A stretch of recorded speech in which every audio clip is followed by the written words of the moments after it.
The show starts in 10, 9, 8, 7, 6, 5, 4, 3, 2, 1, go. The following content contains adult language and humor that is not suitable for viewers under the age of 18. Viewer discretion is strongly advised. The views and opinions expressed during the following video content are those of the individual and may not reflect those of others.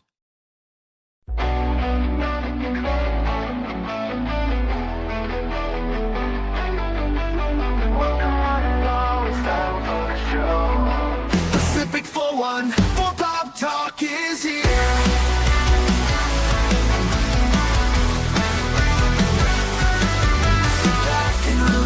Join the conversation.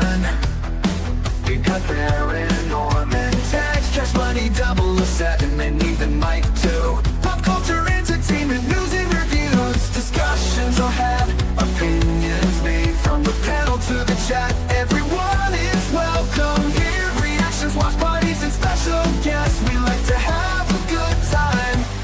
Pacific414 Pop Talk is underway. Pull up a seat, we're inviting to stay. Articles, collectibles, reviews, you say. Baron Cash and Mike bring the fun tonight. Now sit back, relax, enjoy the show. Don't forget to like or comment below. We almost forgot to share out the show. Pacific414 Pop Talk is one of a kind. It's true. True. It's true.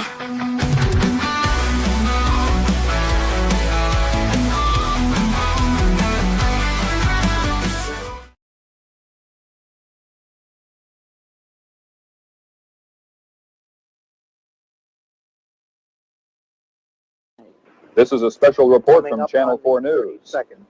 Good morning, I'm Ken Shocknick, and Space Shuttle Challenger is just a few seconds away from blasting off from the Kennedy Space Center near Cape Canaveral, Florida. Let's take a look right now. Challenger finally getting ready to leave KSC. Its launch delayed a couple of times because of weather and mechanical problems. T-minus 15 seconds. The voice of launch control, Hugh Harris of NASA. T-minus 10, 9, 8, 7, 6. We have main engine start, 4, 3, 2, 1, and liftoff. Solid rocket boosters the kicking in. 25th Space Shuttle mission, and it has cleared the tower.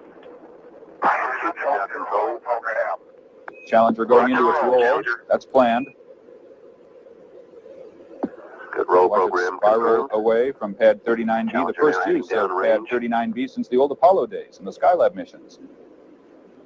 It's chilly in Florida. Icicles formed on the pad overnight. NASA engineers are concerned that they might have broken off during the launch and affected the fragile heat protection tiles that protect the shuttle on its way back in during re-entry. We'll throttle down to 65% shortly. Don't know what the effect might be just yet. The astronauts will take a look later on during the mission. Engines at 65%, 3 engines running normally, 3 good fuel cells, 3 good APUs. APUs, the auxiliary power Velocity, units. 2,257 feet per second. Altitude 4.3 nautical miles. Downrange distance 3 nautical miles. It's always amazing to hear how quickly the shuttle moves. It's already more than 4 miles downwind as we just Engines heard. throttling up. 3 engines now at 104%. Challenger, go at throttle up. Roger, go at throttle up. The shuttle mission will launch, my God, 1 minute 15 There's been an seconds. explosion. Velocity 2,900 feet per second. Altitude 9 nautical miles. Downrange distance 7 nautical miles. this is not standard. This is not something that is planned, of course. I can see a solid rocket booster has broken away from Shuttle Challenger. That's what you're looking at in the middle of your screen. I cannot see the shuttle itself. I don't know if it's able to continue on one rocket booster. If it's able to jettison that rocket booster, it will be able to return to the Kennedy Space Center, perhaps. The shuttle engines are not enough to power the shuttle back down. It Flight would have to controllers shut here down. looking very carefully at the situation. Obviously a major malfunction. I hope they were able to survive. I hope the astronauts We have no on board. downlink. we have absolutely no sign at all of the shuttle itself. All we saw was that one explosion only about a minute into the flight, and we saw the solid rocket booster. Now here's something coming down. I don't know what that is.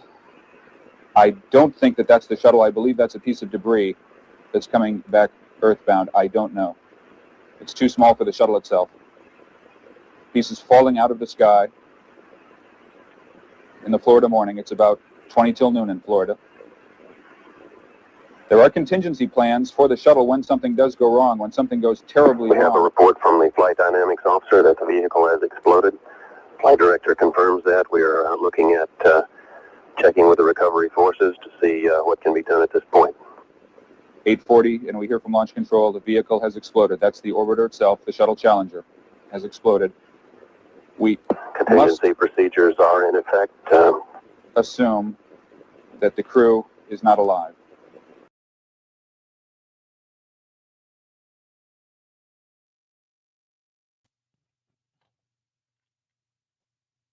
"40 years ago, that occurred. 40 years since that tragic Tuesday back in 1986, where we lost 7 members of NASA. 7 very special people. 7 people who trained for this mission, who were ready for this mission, and, spent their career preparing for this mission.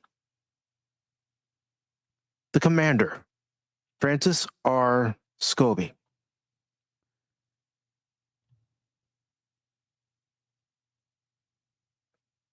Pilot, Michael J. Smith.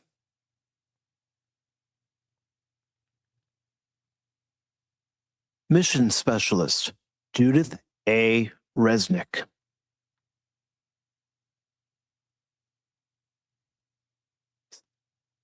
Second Mission Specialist, Ronald E. McNair.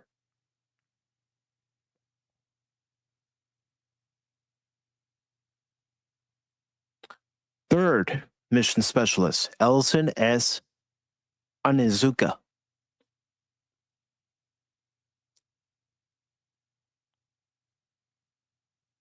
Crew member, Gregory B. Jarvis.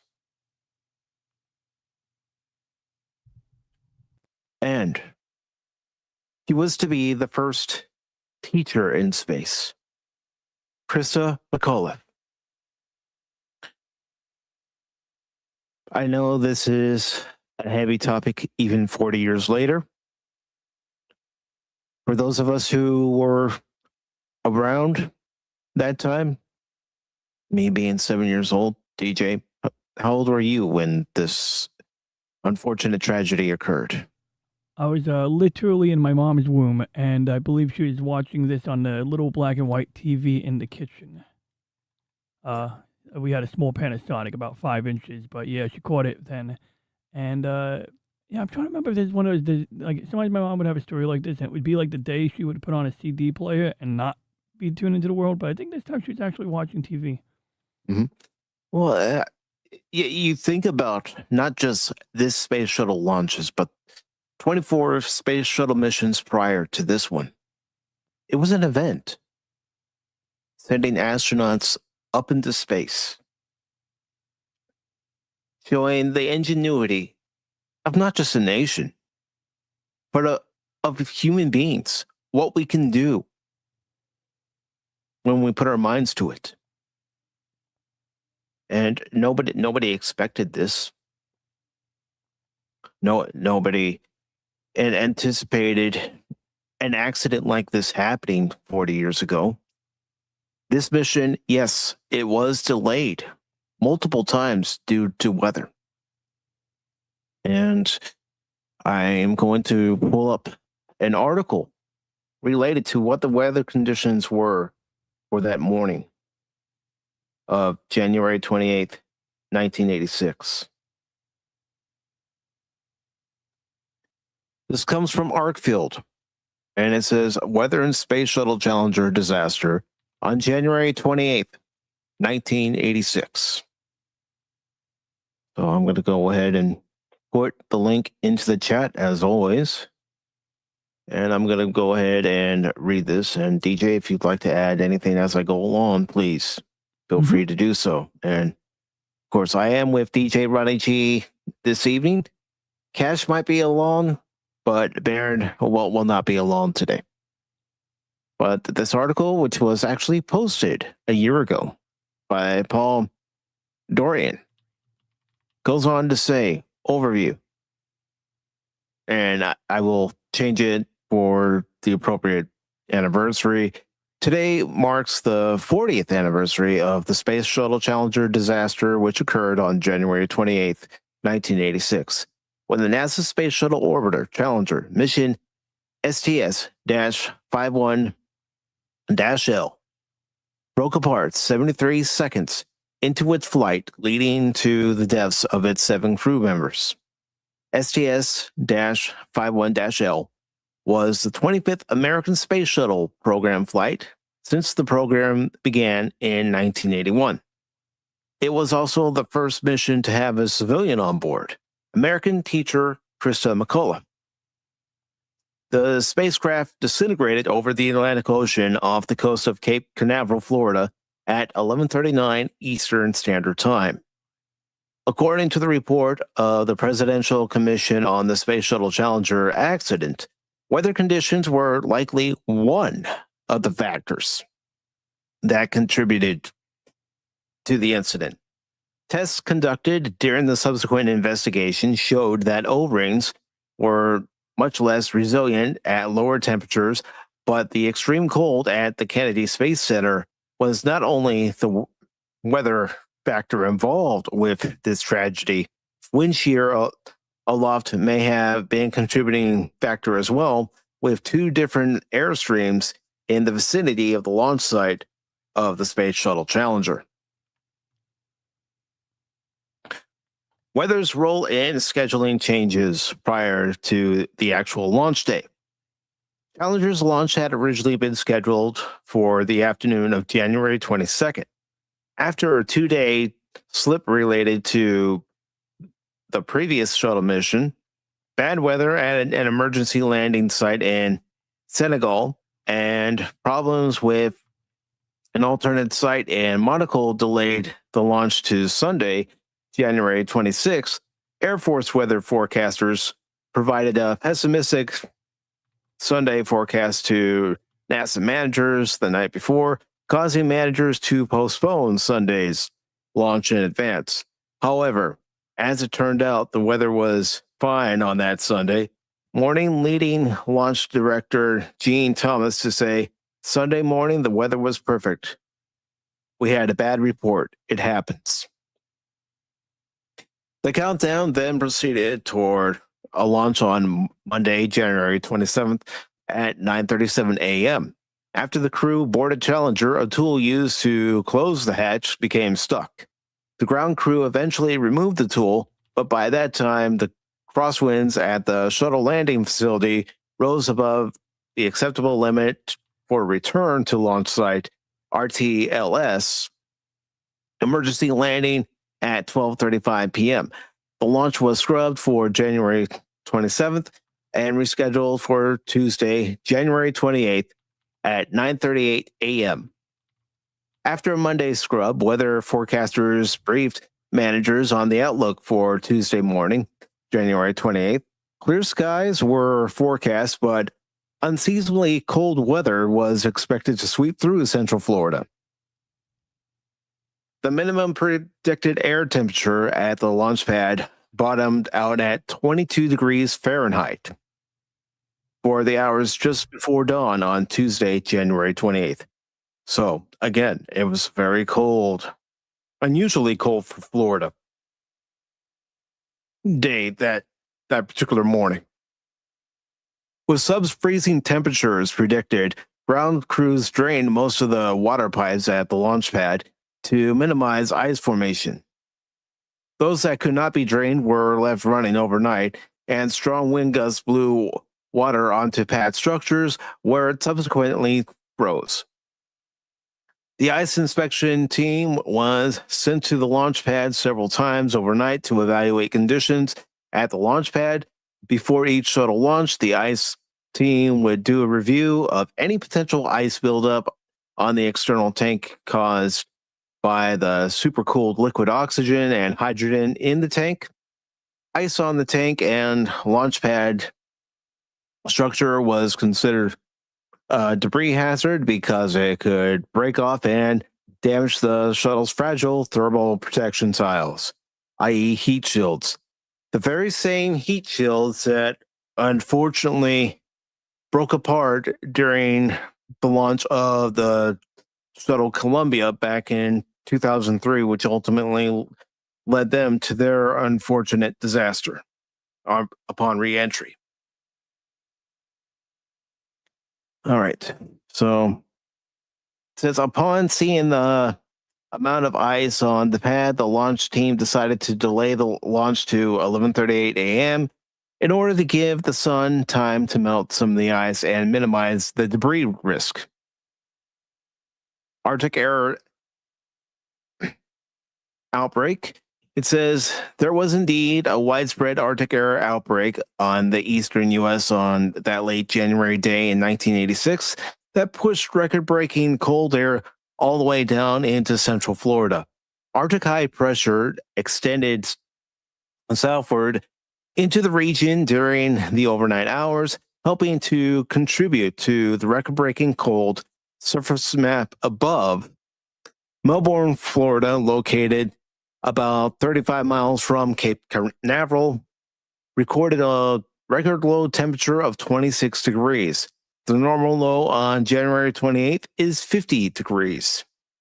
Likewise, Orlando has had a record low of 26 degrees that morning.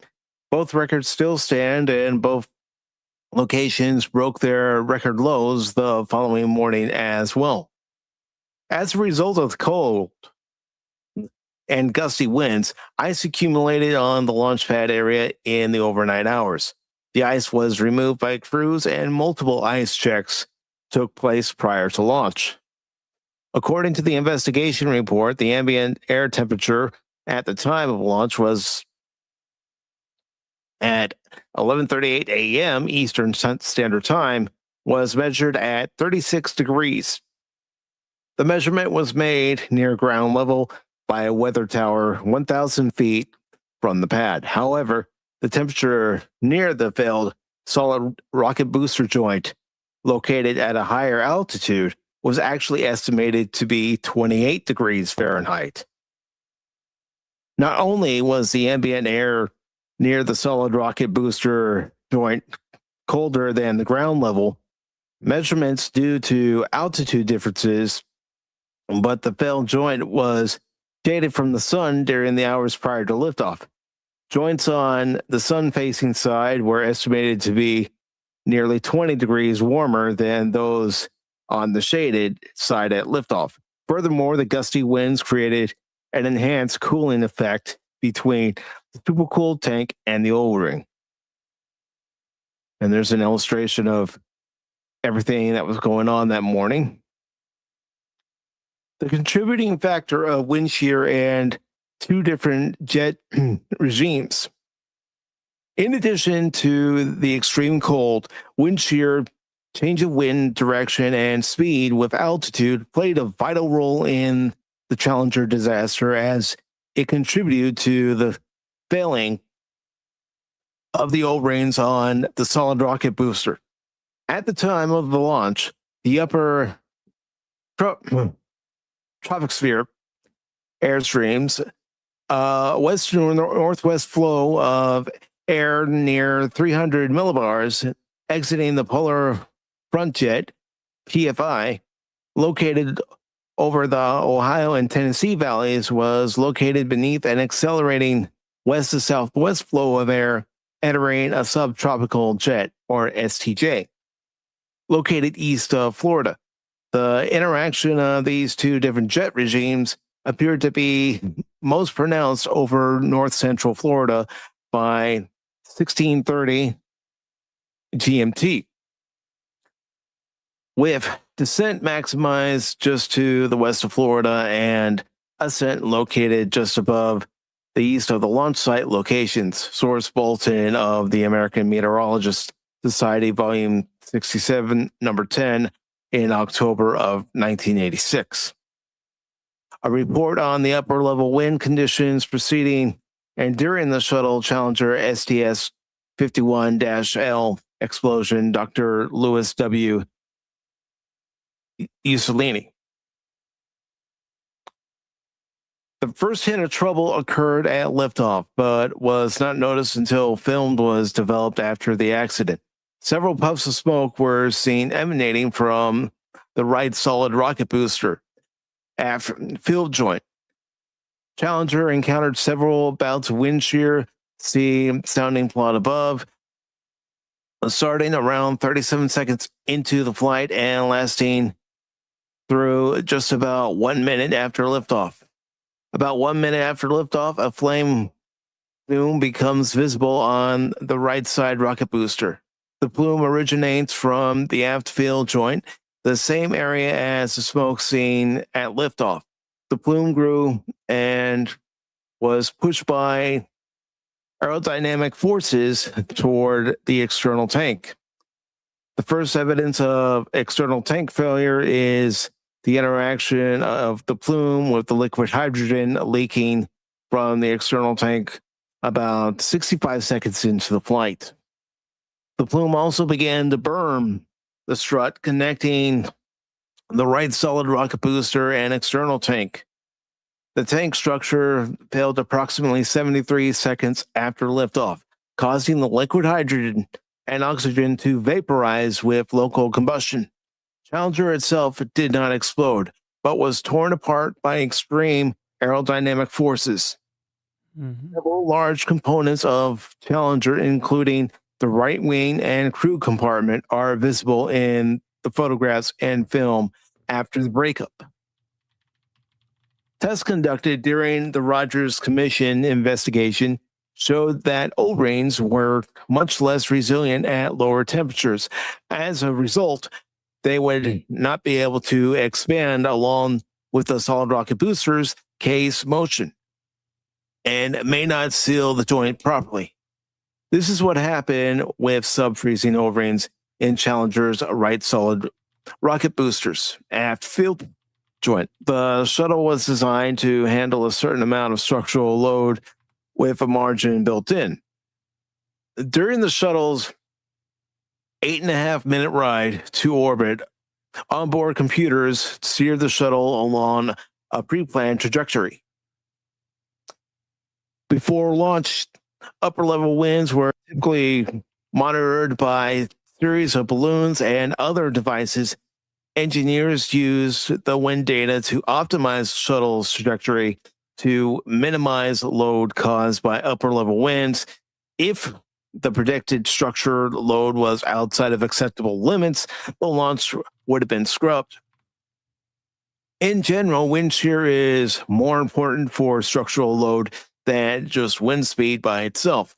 The structural loads seen during Challenger's ascent were among the largest in the history of the shuttle program. However, the Rogers Commission determined they were not outside of the design limits and therefore did not themselves cause the accident. Some experts believe, however, that the O-ring failure and as a result, the Challenger accident would not have occurred without high wind shear. On September 29th, 1988, and we will definitely get to that about Discovery, but I also want to welcome in my other guest, Anonymous. I'm sorry, it's a somber occasion. I was about to sing the Anonymous song, but yeah, probably maybe not the best time to sing it. Yeah, don't be Anonymous, welcome to the show, and I want to say hello to everybody real quick, as well as including Gary over on Rumble. And let me get to everybody. I know I usually try to greet you guys in the beginning of the show, but I want to get to this information right away for you. So I want to thank Phil McCracken, who says, NASA tried by 1985 to want to show they could launch the shuttle at any time of year and under any weather. They were warned not to launch if the temperature was below 51 degrees Fahrenheit. Yes, and one of the things that you could also blame, one of the factors you can blame on this unfortunate disaster is NASA management. Mm-hmm. But I also want to say hello to Tim. Tim has provided some pictures he took of Space Shuttle Discovery, which we will get to, because Discovery does play a vital part. But I'm not going to say what part. And the Padawannabe, who says, comment. Lady Mist, good to see you. Good evening. Chase, good to see you, brother. Also want to say hello to Friendly Fire Clips. Welcome. And I also want to say hello to GTA Rockstar Gage. That's what I gotta say. But yes, gentlemen, again, thank you for accepting my invitation to be a part of tonight's show. Granted, we're not talking pop culture and entertainment as a whole. We are going to bring up something later on in the broadcast that is related to pop culture and entertainment, but also related to this. But I'm going to start with you, Anonymous. What do you remember about that particular Tuesday back in 1986? Let's see. I was in social studies class, and our teacher stepped out of the room. And hey guys, by the way, good evening, Anonymous. He came back in with another teacher and a little handheld radio and told everybody to listen up. So we listened to the report of the news anchor or something. They were giving play-by-play and everything and telling us that the shuttle exploded and I don't remember exactly what everything was said, but it was a very big deal, in school. I mean, it was, we didn't even have class that day or, finish up with class. And we went home, watched it on the news. It was all over the news. You seen the images every 10 thinking minutes. It was just, it's like, yeah, we never thought that would happen. Never, no. In our shuttles go up, cool. That's awesome. We loved watching the shuttle launch. Every time they do one and it was aired, we'd sit there and watch it. It was a big event back then. Yeah, it was really big event. And having a teacher on the shuttle too was a big deal. Oh yeah. I mean, I can remember my own teacher being so proud, and other teachers at my elementary school were just so proud that someone who was a teacher like them was going up into space. Yeah, that was a huge deal for they got representation. I can put it that way. But no, it was a huge deal back then. We talked about it for freaking weeks. Everybody's trying to figure out what in the O-rings and blah, blah, blah. And they were doing months to do the analysis and what went wrong. Mm-hmm. It's just. Yeah, you would see news reports where they're testing the rocket boosters, putting them under rigorous test. And they, we didn't see another launch for years. It was a couple of years before we saw us go back into space, and I do have that video lined up to show later on. That's pretty nuts. But anything else that you remember of that day? I was pretty young. I mean, I was 6th grade, I think, but it's hard to remember stuff back in the old days, exact details, but I just remember being in Mr. Doan's class and everybody just stopped what they were doing, and the entire world stopped what they were doing. It was, I don't know anybody who just la-di-da walking through it. That was the thing. You might as well have had JFK's assassination just happen. Yeah. I ain't comparing. Well, I mean, I don't know. As far as historical events, they're right up there, top 5. 100%. Yes. 100%. I agree, Anonymous. I mean, like, it's up there with JFK because, I mean, when you have a traumatic event or something so negative like that, it does stick in the memory of individuals and collectively. Yeah.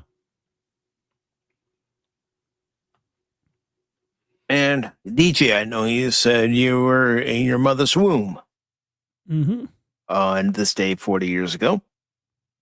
But what can you recall from what people have told you about the day from their perspective of seeing it live on TV?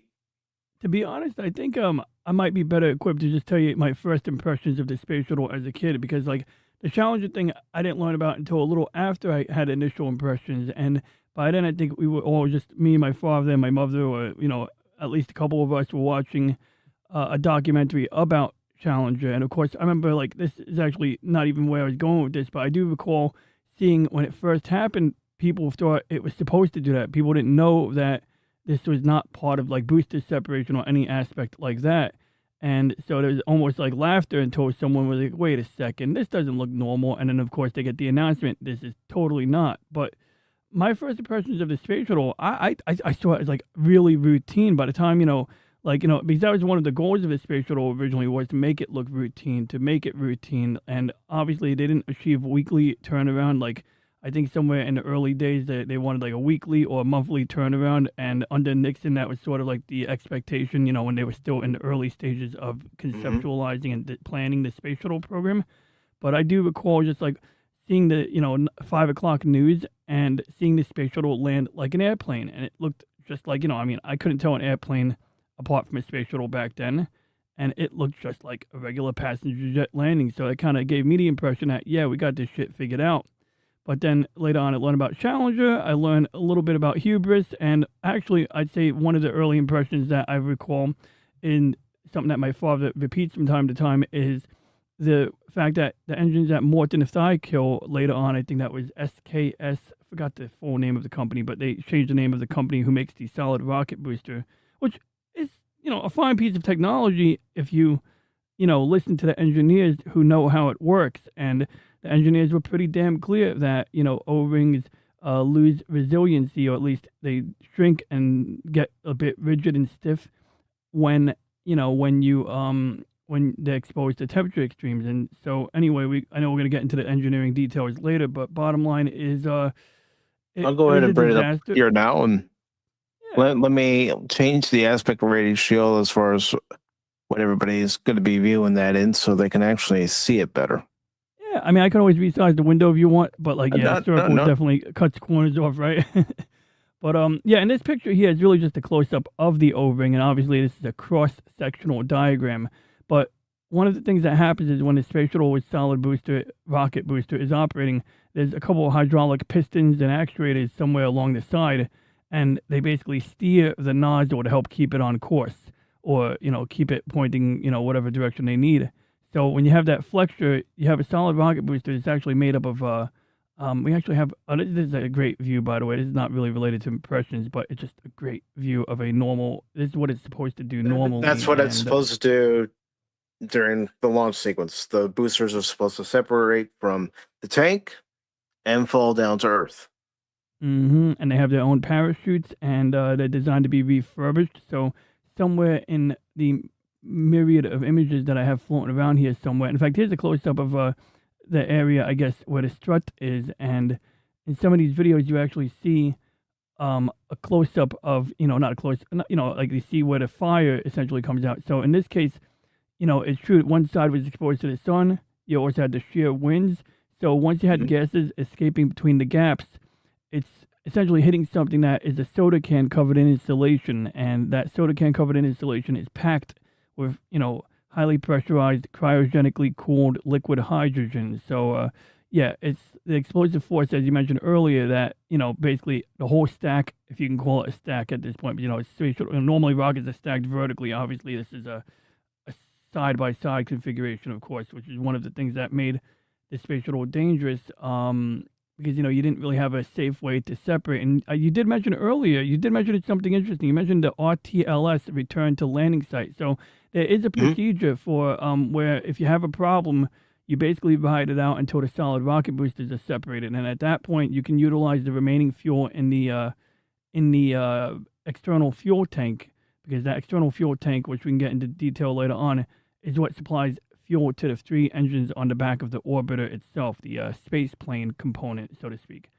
But they actually have a procedure where they can actually, instead of continuing to build up an orbit where they would fly towards Africa, they would actually use the fuel tank to provide fuel to basically reverse their course back to Florida. And then essentially, once they separate from the fuel tank, they would literally plan a landing right back at the landing site, or pretty much return to launch site, which is, in this case, there's a landing strip not far, pretty damn close to launch. I think it was Launch Complex 39A, which is one of the launch complexes where you have the launch pad for the space shuttle. But it is a very complicated procedure, and that's one of the reasons why you see the new rocket, the SLS, looks more conventional, because it's much easier to pull a capsule clear from the stack when something goes wrong in an instant than it is to figure out how you're going to get the space shuttle, the orbiter itself, to come back down and glide into a place where it can actually land safely. It's a whole entire thing that you got to have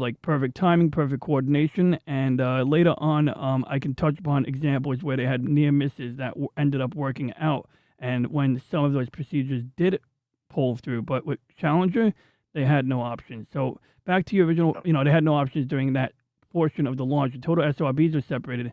You can't turn them off. And I really just, one last point, I would just get a picture of how they... No, because, assemble. one of the things too, DJ, is, and this is all hypothetical, if Challenger had been able to break away, which we know it wasn't able to do, but if it had been able to break away, one of the emergency landing sites would have been Madrid, Spain.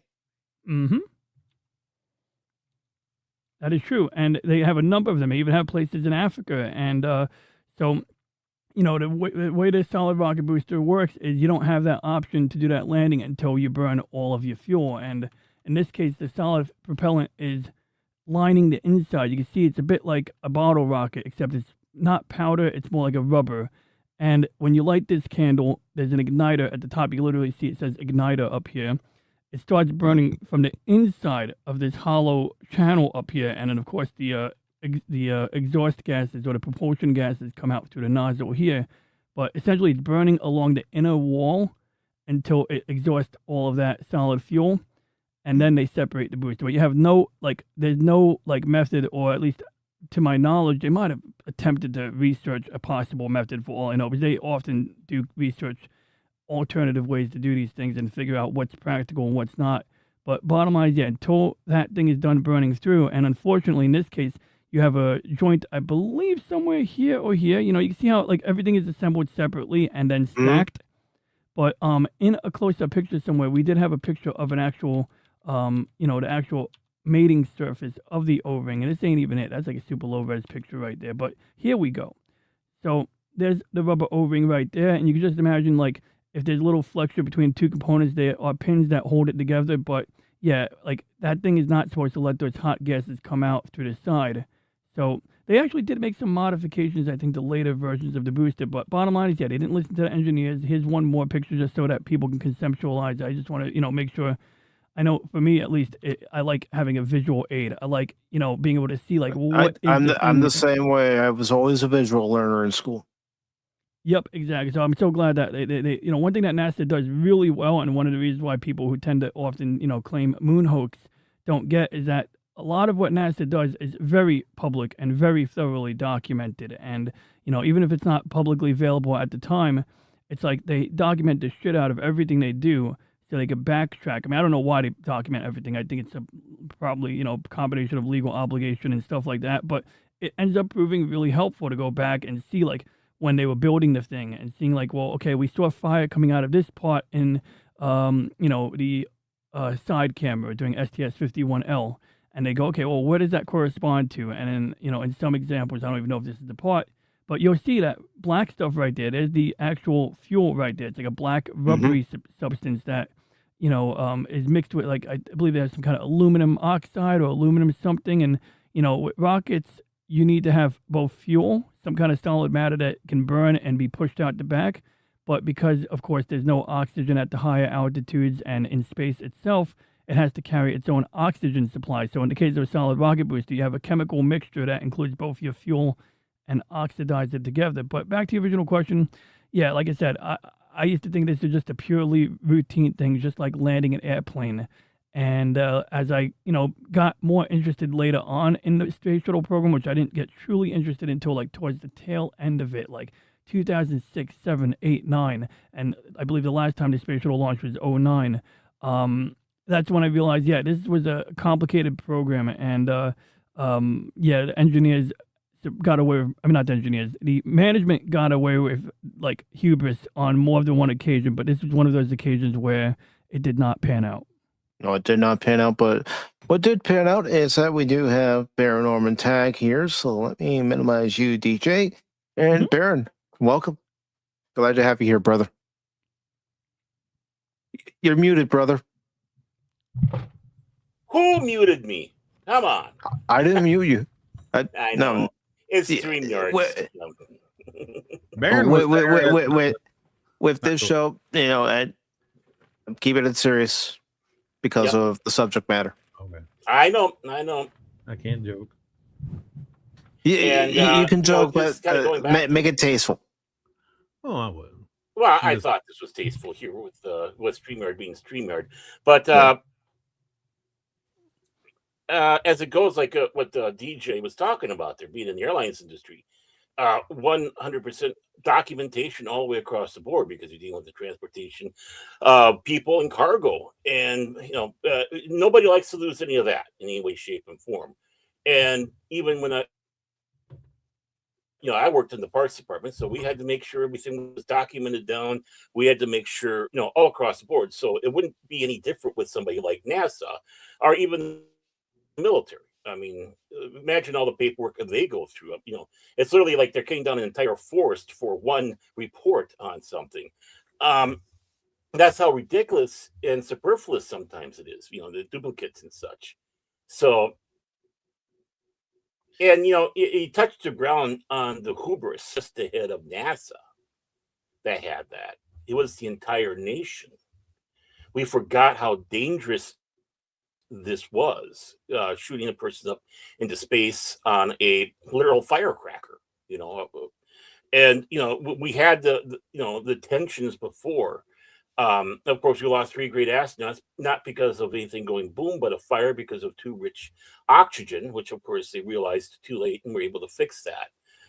The Russians having a little bit more issues on their part, losing 3 guys coming back down because the oxygen was leaked out of their Soyuz pod.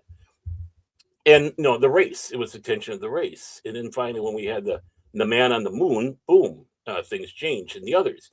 And it's still exciting. And you get into the 70s and less and less focus on the moon landings and us shooting up Apollos and meeting up with Russian spacecrafts and having those great connections, together for peace. The next jolt in the arm was Space Shuttle. And I remember being a young lad sitting in front of the TV, and when they had the landing, the Enterprise doing this glider, and my babysitter just hated it because it was interrupting all their game shows in soap operas. But every network had it. It'd be on for hours. They'd be showing being cheesy and showing clips from Star Wars and stuff like that over and over again as they're waiting and waiting and waiting. And it was like everybody had the bated breath on that because it was something new. And every landing the Enterprise did, guess what? It was successful. Yes, it It was. Then the next nail biter, Columbia, going up. And that became successful in the next one. And we started getting a bit of a hubris. We can't do anything wrong. Well, also think about And we're it. going, and eventually, You had the Enterprise that was the test show.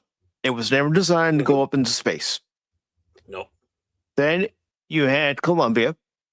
Mhm. You had Atlantis. You had Discovery. You had Challenger. You had Endeavor. Mhm.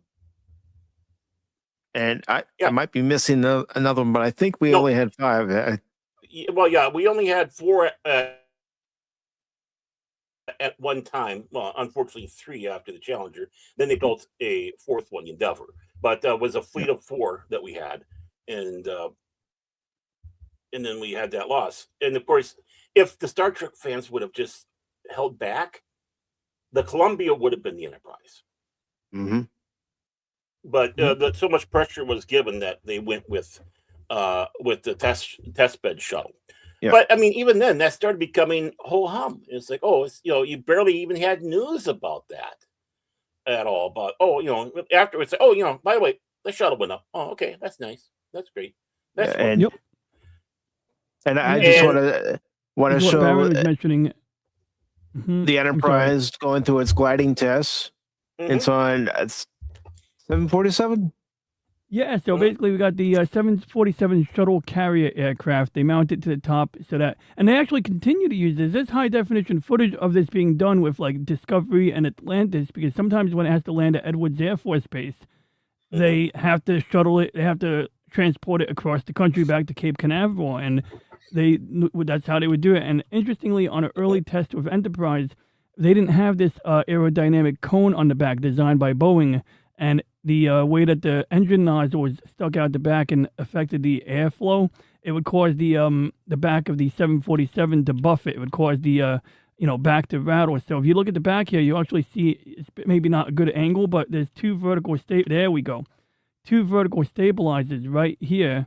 So these are modifications to the 747. One here, one here, plus your standard vertical stabilizer up here. And the nose cone ensures that you don't get weird buffeting, because these things were rattling in early test footage due to that. But yeah, back to, bottom line, we blew our shot. Well, okay, maybe I shouldn't use that analogy, but we definitely spent our, I don't have any good analogies here, but we basically got, used our forever on the Enterprise test article, which, yeah, there was intent to modify it for a space flight, but I'm sure, Baron, you could probably elucidate that this is just highly impractical, or at least they discovered it was highly impractical to re-tailor the insides. I think basically that was all surface talk. I think that was just, not just say something to make people happy, type of thing. I don't think there was any serious intent. There may have been some intent with losing Challenger, but they probably figured just doing a brand new shuttle would be the best way to go, because it would be designed that way. So, the fact that we got so laissez-faire about all this, imagine the shock of everybody with what's going on. This going boom. And then not only that, it has a teacher on it, a civilian going up, do experiments. And let me ask you this, Barrett. Let me ask you this, brother. Where were you and how old were you at the time? Aha. Well, I was just going to get to that point. I was going to say I wasn't watching, but the TV got rolled into the room we were in. And I was in art class at Minneapolis Lutheran. And I think I was junior. I think I might have been a junior, because that was 86. Yeah, I was a junior. And so, yeah, something was up in the old days when they rolled in the TV. It's like, this ain't going to be anything good, And then it's like, the space shuttle, it was exploded. It's like, well, come on. It's things that you don't, it's like, obviously, they could have been joking. You a joke when you bring the TV in. But it's like you're struck. It's like, oh my word, what's going to happen now with all of this? Then we start finding out as they go along that some of the people on board didn't die right away. They actually drowned. The ones who were up on the upper level of the shuttle. The ones down below were because they had that cushion because of the 2 levels. And obviously the ones down below perished right away. Then you hear, oh my God, they lasted that long, and you're hoping they were OUT out of it. You don't, it's like, please. Yeah. I thought they probably killed on impact because they hit the ocean at 200 knots an hour or whatever it was. But yeah, they were going so fast. Water inside. They found water inside their lungs. As I understand it, someone's emergency oxygen supply was activated by the person possibly sitting behind them, if I recall correctly. So someone was at some point potentially came to turn on the emergency oxygen supply, and so it makes me think. I wonder if there could have been a countermeasure, like because the crew compartment kept its shape on the way down, basically, But like you said before, you and Anonymous pointed out, most likely on impact is when death occurred. Yeah. And Tim, I'm going to be showing those pictures later on in the broadcast because I have something else that I'm going to show later on in the broadcast. But, obviously, for all of us, that changed a hell of a lot when we had going. Mirror, no one even blinked about mirror at these days because, space was starting to become, again, so regular in our life, as it should, right? No shade thrown on that. All the Russian rockets going up, and now we got Chinese in their Chinese space station, and the like. And we don't hear much about any of that. We're kind of moving back in that direction. But then you hear about what Boeing did.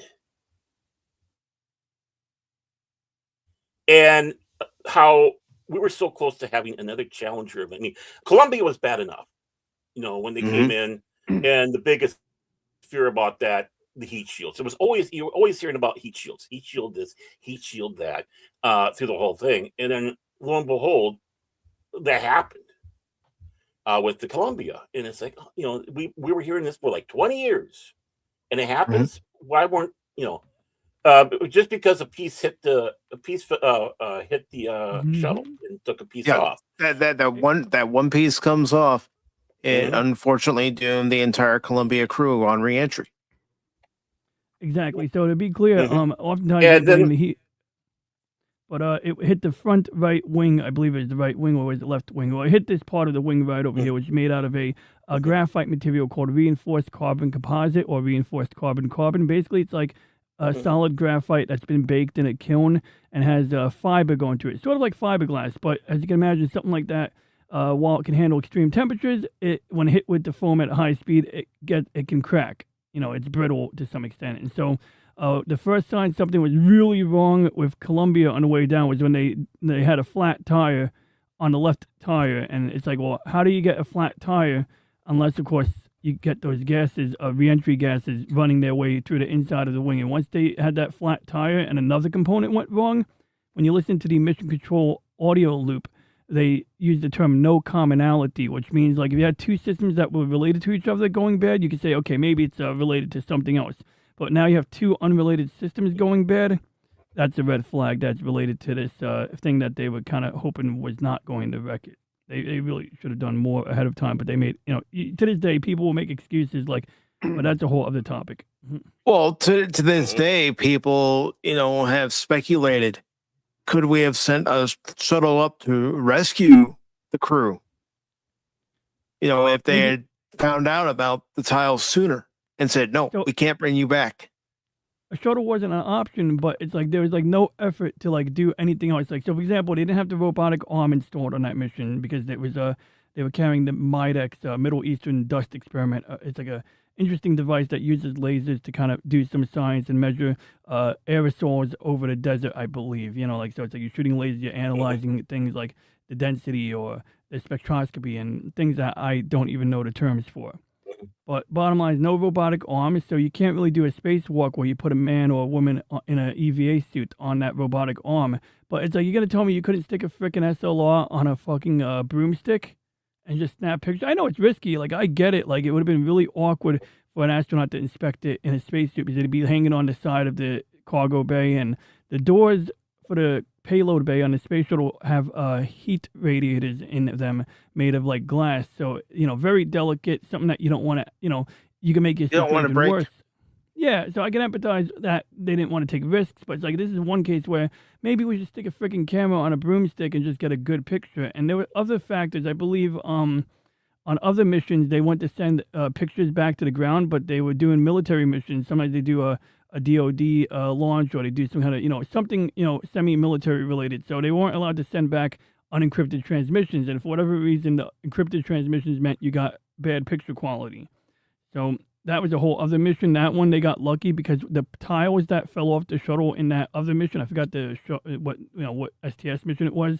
Turned out there was a steel plate for a UHF antenna underneath the tile, so that basically saved their lives. But with this one here, like, you know, if we just had clear pictures, it's like, it's obvious you don't re-enter the atmosphere with a hole in the front of your wing. I mean, like, at least I don't think so. And I get it. They wanted to roll the dice, and they thought, you know, I get it. When you get away with shit like this, maybe you get a little brazen. I get it, but it's also like, look, it's gonna cost money, yeah. But I saw the movie Apollo 13, and I also saw documentaries about it. And you know, we got smart people. At least we had them back then, and they figure shit out. Well, just like they had to figure things out for, you know, future space flights after Challenger. Doing the test on the solid state rocket boosters. And yeah, we went about 3-5 years without a shuttle flight, if I remember right. No. It was less than that. Oh, less than that? Okay. Yeah, it was less than that. Months, I think, or 32 months. Okay. September 29th, September 29th, 1988. And you know, everybody was watching that launch. Yeah. Oh yeah. Well, you know what? I'm going to go ahead and bring that launch, but we will get back to, you know, the main topic at hand. All right, no, that's not it. No, the thing is, while he's doing that, you know, DJ, and you know this too, they lost shields, you know, those shields quite a bit with the shuttle flights and the evaluating. Go, that won't be a problem. And a lot of shuttles came back with holes, you know, with missing those tiles. And I guess, you know, maybe they got a little too complacent yet again. It's like, oh, you know, we've had no problem before. Well, this was the 80s, by the way. So, you know, our culture in the 80s was filled with hubris and arrogance, and you know, we know better than everybody else, and we're the masters of the universe. Oh, sorry. I was talking about the Columbia. My apologies. I was talking about that Columbia where, you know, with the reentry, you know, by then you would think that the hubris would be gone. Yeah. Yeah, I'll bring up this video later. Because I do want to let folks who may not have known who any of the 7 crew members were, who they were, and why they were chosen for this mission. Because tonight is about paying respect to those 7 individuals. So, I'm going to bring this up on screen. This is from NASA's own website. So, just paste that there and also paste it over on Romo. Good, cool. But your 7 members of the Challenger crew, Francis R. Dick Scobee.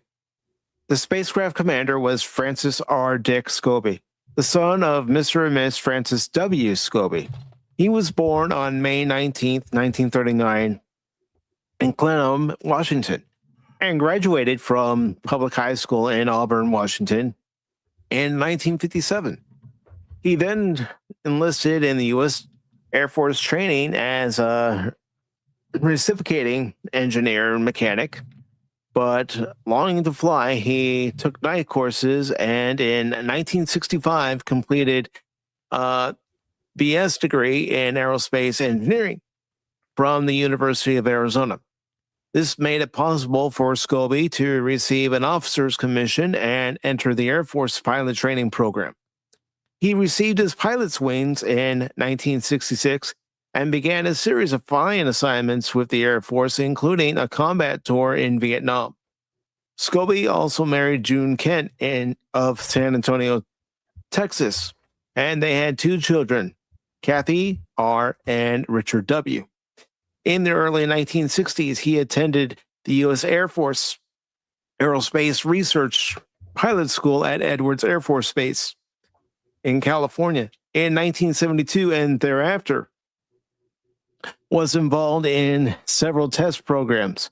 As an Air Force test pilot, Scobee flew more than 45 types of aircraft, logging in more than 6,500 hours of flight time. In 1978, Scobee entered NASA's Astronaut Corps and was the pilot of STS-41C, the 5th orbital flight of the Challenger spacecraft, launching from Kennedy Space Center, Florida, on April 6, 1984. During this 7-day mission, the crew successfully retrieved and repaired the alien Solar Maximum satellite and returned it to orbit. This was an enormously important mission because it demonstrated the capability that NASA had long said existed with the space shuttle to repair satellites in orbit. And there is a picture of Mr. Scobee. Mm-hmm. And what a perfect example of someone who started out low and with determination, worked to the top, became a pilot. He was already went into space after his time, and showing off exactly what the space shuttles can do. I mean, space shuttles basically like, let's simplify it. A tow truck / mobile repair station, mobile station to fix things. And right there, what he was able to show us, the people, by his own gumption and how he got to where he was to that very mission on the same shuttle that he would later perish on. Now, Michael J. Smith. The pilot of the fatal 1986 Challenger mission was Michael J. Smith, born on April 30th, 1945 in Beaufort, North Carolina. At the time of the Challenger accident, a commander in the U.S. Navy, Smith had been educated at the U.S. Naval Academy, class of 1967, and received an MS in aeronautical engineering from the Naval Postgraduate School in 1968. From there, he underwent aviator training in Keensville, Texas, and received his wings in May 1969. After a tour as an instructor at the Navy's Advanced Jet Training Command between 1969 and 1971, Smith flew A-6 intruders from the USS Kitty Hawk in Southeast Asia. Later, he worked as a test pilot for the Navy, flying 28 different types of aircraft and logging more than 4,300 hours of flying time. Smith was selected as a NASA astronaut in May 1980, and a year later, after completing further training, he received an assignment as a space shuttle pilot, the position he occupied aboard Challenger. This mission was his first space flight, and unfortunately, it was also his last. And of course, And he and the pilot were oh, sorry. I was going to say, he and Dick had a good rapport going, and probably were making fun of each other because one's Navy, one's Air Force, the number of flights, all this, everything a pilot can do. to bust the chops to the other. Mhm. You think that that camaraderie, that brotherhood that you do need to have for something like this. Yes. And Tim brings up Major Robert Henry Lawrence Jr. could have been the first African American in space. I could see him in one of the later Apollo missions. Yes, he could have. Mm-hmm. But in order to be in NASA to begin with, you have to be very smart. Even as a pilot, you have to be very smart. You have to know what your craft can do and what it can't do. And what those space shuttles can't do, once they burn off all their fuel after the launch, is they can't land on their own engines. They have to glide. All right, so Judith A. Resnik. Judith A. Resnik was one of 3 mission specialists on Challenger, born on April 5th, 1949 at Akron, Ohio. The daughter of Dr. Marvin Resnik, a respected Akron optometrist, and Sarah Resnik. Brought up in the Jewish religion, Resnik was educated in public schools before attending Carnegie Mellon University, where she received a BS in electrical engineering in 1970, and the University of Maryland, where she took a PhD in the same field in 1977. Resnik worked in a variety of professional positions with the RCA Corporation, in the early 1970s, and as a staff fellow with the Laboratory of Neurophysiology at the National Institute of Health in Bethesda, Maryland, between 1974 and 77. Selected as a NASA astronaut in January 1978, the first cadre containing women, Resnik underwent the training program for shuttle mission specialist during the next year. Thereafter, she filled a number of positions within NASA at the Johnson Space Center. Working on aspects of the shuttle program, Resnik became the second American woman in orbit during the maiden flight of Discovery, STS-41D. And thank you for going over to the Rumble side there, Padawannabe. Between August 30th and September 5th of 1984, during this mission, she helped to deploy 3 satellites into orbit.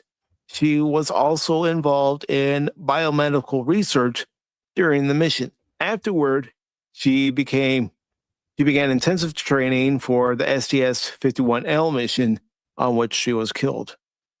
So, this also goes against the narrative that women have always been held back. The current narrative that we face in our current political climate, because she wasn't held back. She helped launch 3 satellites. That's not being held back. Well, let's go with even more diversity. She was Jewish. Yeah.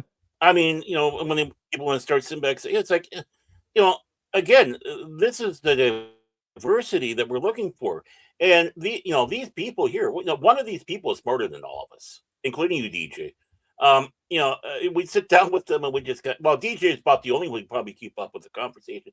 But just think about how intelligent these people were and the struggles that they made. I mean, Scobee in the beginning there, man, was just working on things. And now he's flown 48 planes, different type of aircraft. Let's face it, Skunk Works. He was involved with Skunk Works. Yeah, he was. When they start saying about being test pilot for these things over there, which means who knows what he flew and how dangerous it is to be a test pilot. And then of course you have her. I mean, yeah, she's not military thing, but doesn't mean anything. Look at the letters and what she did and what she accomplished. I mean, she's beautiful, smart. I mean, honestly, who would want her to be your wife? I mean, you just go around and say, "Yeah, I'm the dumb one," and she's the pretty smart one. I would wear a T-shirt saying, "She's the smart one." Yeah, dummy. I'm with stupid. stupid. that would be her shirt toward you. I was stupid. That's why I made sure it was me that got the stupid. Yeah. But no, honestly, in all seriousness, just reading that one off there, not TEI. She worked hard. She earned her stripes. Damn straight. Damn straight. And don't say we never had women heroes. I mean, all the way back to Ride Sally Ride, which she hated because everybody started singing that around her. But I mean, from her on up, that were able to contribute, and even the Russian women that you had going up with theirs. Again, you can't be stupid. No. Especially in the Russian, because the Russians, when you get into flying and stuff like that, they're kind of pushed back from the propaganda and kind of taught to think for yourself, because that's the only way. They have to make those snap decisions. So they're kind of dangerous wild cards over there for the Politburo at that time. But the thing is they had to be smart. Yep. And what a loss! What a treasure! Look what she did and what she could have been doing still. Who knows where her career would have taken her, after, say, her NASA career, where she would have gone. Right. If she would stay with NASA, how many more flights would she have done, and how many satellites would she tuck into bed in space? With a little lullaby. I mean, think about it. Or teach that next generation, or work on how to do it better. I mean, what a great mind we lost. Yeah. Right there. The next mind that we unfortunately lost 40 years ago was Ronald E. McNair.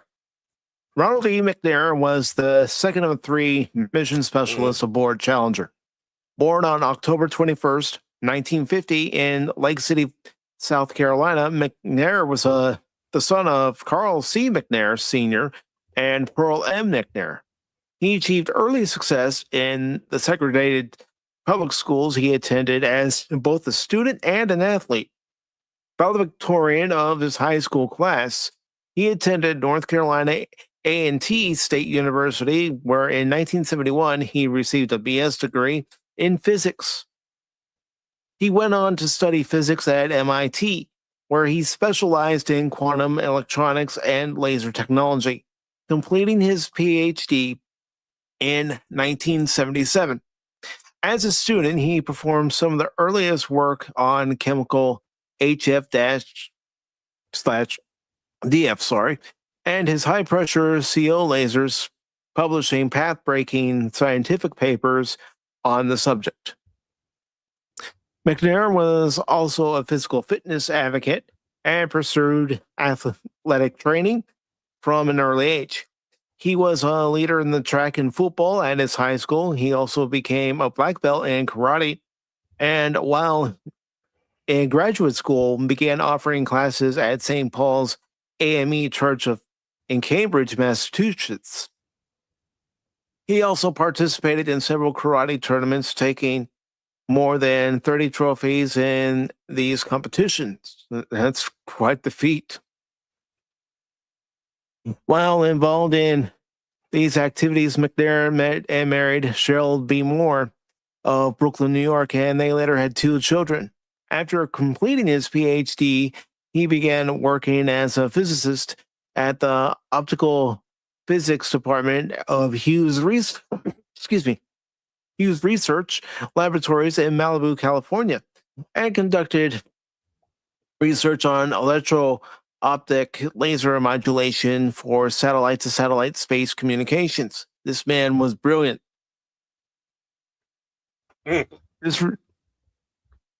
This research led McNair playing the saxophone. I love it. I mean, I love it. Yeah. Go on. I didn't mean to break it up. But, it's okay. It's okay. This research led McNair into close contact with the space program for the first time. When the opportunity presented itself, he applied for astronaut training. In January 1978, NASA selected him to enter the astronaut cadre, one of the first 3 Black Americans selected, McNair became the second Black American in space between February 3rd and 11th of 1984, flying on the Challenger shuttle mission STS-41B. During this, McNair operated maneuverable arm built by Canada used to move payloads in space. The 1986 mission on which he was killed was his second shuttle flight. Mm-hmm. Another brilliant mind lost. And look at his history. Mhm. Don't tell me that he didn't have a lot of crap thrown at him. You know, segregated schools, probably had the N-bomb dropped him several times. But he may be one of those that was inspired by Nichelle Nichols. He overcame all that. Right. He persevered. And he worked. Right, he worked hard. I mean, take a look at his resume. With faith, with scientific knowledge, playing saxophones in space. That's awesome. That's awesome. You know, when you see stuff like that, and working the arm. I mean, DJ, it's not easy to work that arm, is it? On a space shuttle. From what I recall, back then they were using standard definition TV cameras to basically look at 3 or 4 separate screens and manipulate it. And even if you were good at it, even if you could do it fast, you don't F around with that because you don't want to be the guy who fucking broke the tiles or whatever multi-million-dollar instrument you're working on. Or if there's literally an astronaut, because oftentimes the arm, if you ever seen the movie Gravity with Sandra Bullock, that's a real thing. That mount where the EVA suit can stand so that they can position the astronaut on whatever they're working on. But, when you got a person at the end of the arm, you don't play with it. No. And yeah, you're right, because the digital stuff was just coming out. Digital cameras, the 3-chip cameras, because I remember it was after, way after the shuttle flight that the school I was coming at, they finally got their first 3-chip camera. And I tell you, they had that sucker under lock and key, and you were on a long waiting list to use it.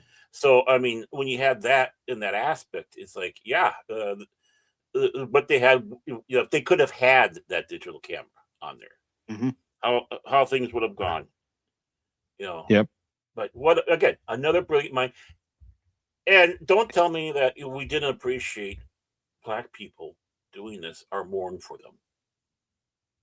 Don't dare.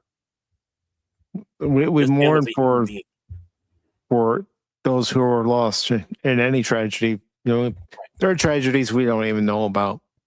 Oh yeah, especially in Russia. And who knows what they have in China? They don't have exactly the most open communications with their stuff. They got a peppered patch with their rocket program. They had a rocket that was taken off and decided to just go this away and then pile drive into a village of 600, or at least that's the rumored number of deaths is 600. But there are a lot of questions about that, considering what little they memorialized of that, and the fact that, yes, there was a ton of people living in the area who worked on the program, so that's how you even know that those people were there. Right. It's an embarrassment. They don't they don't want to show their embarrassment.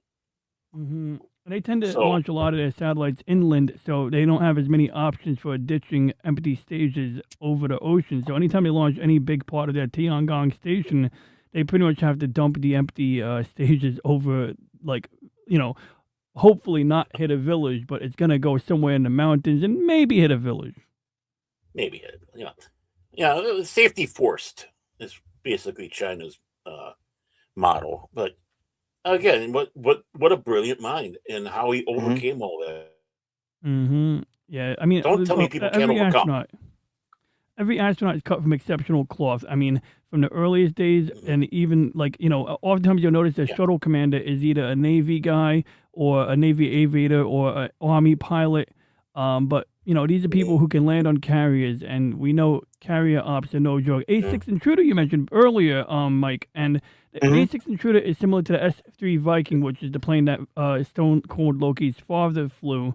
A few differences, but basically the A6 Intruder is it's actually a pretty cool. It's an ugly plane actually, but that's not its job. It's not his job. Is it A6 or E6? Maybe E6 is the electronic warfare variant, but here's the A6 intruder right over here for reference. Let get a me larger picture. bring that up. Yep. So basically, like, you'll notice one of the Yeah. interesting features about it is the side-by-side cockpit. See, the pilot and co-pilot sit side by side to work as a collaborative team. Essentially, one man is piloting, one man is doing radar, navigation, and weapons systems. So he's the WISO, the weapons system officer. But why I bring up the A6 intruder in terms of skill is because I remember this is an all-weather ground attack craft right here.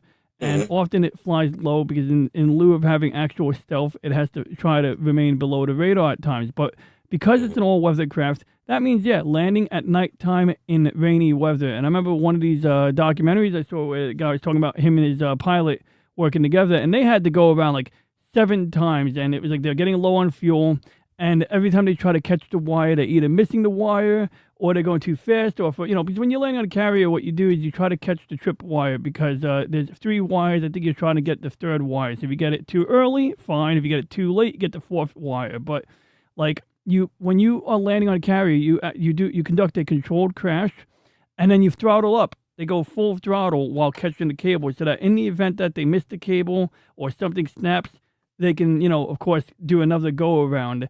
And point being is, yeah, like a guy who can land an A6 intruder in the rain at nighttime, yeah, exceptional skill, and no doubt, the kind of guy you want in the shuttle. Yeah, I think the other one, the only difference is it has a bunch of electronic stuff on the front, and it's a wild weasel. Got you. That makes sense. Yeah, electronic warfare. Our next crew member of the ill-fated Challenger mission was Ellison as Onizuka. Ellison as Onizuka was the last of the 3 mission specialists. He had been born in Kiliki Hako. I can't really say it. I've never been able to pronounce it. But he was born in Hawaii. I'll put it at that. Yeah. Of Japanese American parents. He attended. Yeah. He attended the University of Colorado, receiving BS and MS degrees, or bachelor's and master's degrees, in engineering in June and December of 1969, respectively. While at the university, he married Lorna Leto Yoshida of Hawaii, and the couple eventually had 2 children. He also participated in the Air Force ROTC program, leading to a commission in January 1970. Onizuka served on active duty. Onizuka served on active duty with the Air Force until January 1978, when he was selected as a NASA astronaut. With the Air Force in the early 1970s, he was an aerospace flight test engineer at the Sacramento Air Logistics Center. After July 1975, he was assigned to the Air Force Flight Test Center at Edwards Air Force Base in California as a squadron flight test officer, and later as Chief of Engineering Support Section. When Onizuka was selected for the astronaut corps, he entered into a 1-year training program and then became eligible for assignment as a mission specialist on future space shuttle flights. He worked on an orbiter test and checked out systems and launch support crews at Kennedy Space Center for the first 2 space shuttle missions. Since he was an Air Force officer on detached duty, winter allergies, Onizuka was a logical choice to serve on the first dedicated Department of Defense classification mission. He was a mission specialist on STS-51C, taking place 24 to the 27th January of 1985 on the Discovery orbiter. The Challenger flight was his second shuttle flight. So, see, you have 2 gentlemen, 2 very smart gentlemen, 2 dedicated gentlemen who are only on their second mission in this case, and they lost their lives. And Resnik, and of course Scobee. Mm-hmm. Gregory B. Jarvis. The last two members of the Challenger crew were not officially federal government employees. Gregory B. Jarvis, a payload specialist, worked for the Hughes Aircraft Corps Space and Communications Group in Los Angeles, California, and had been made available for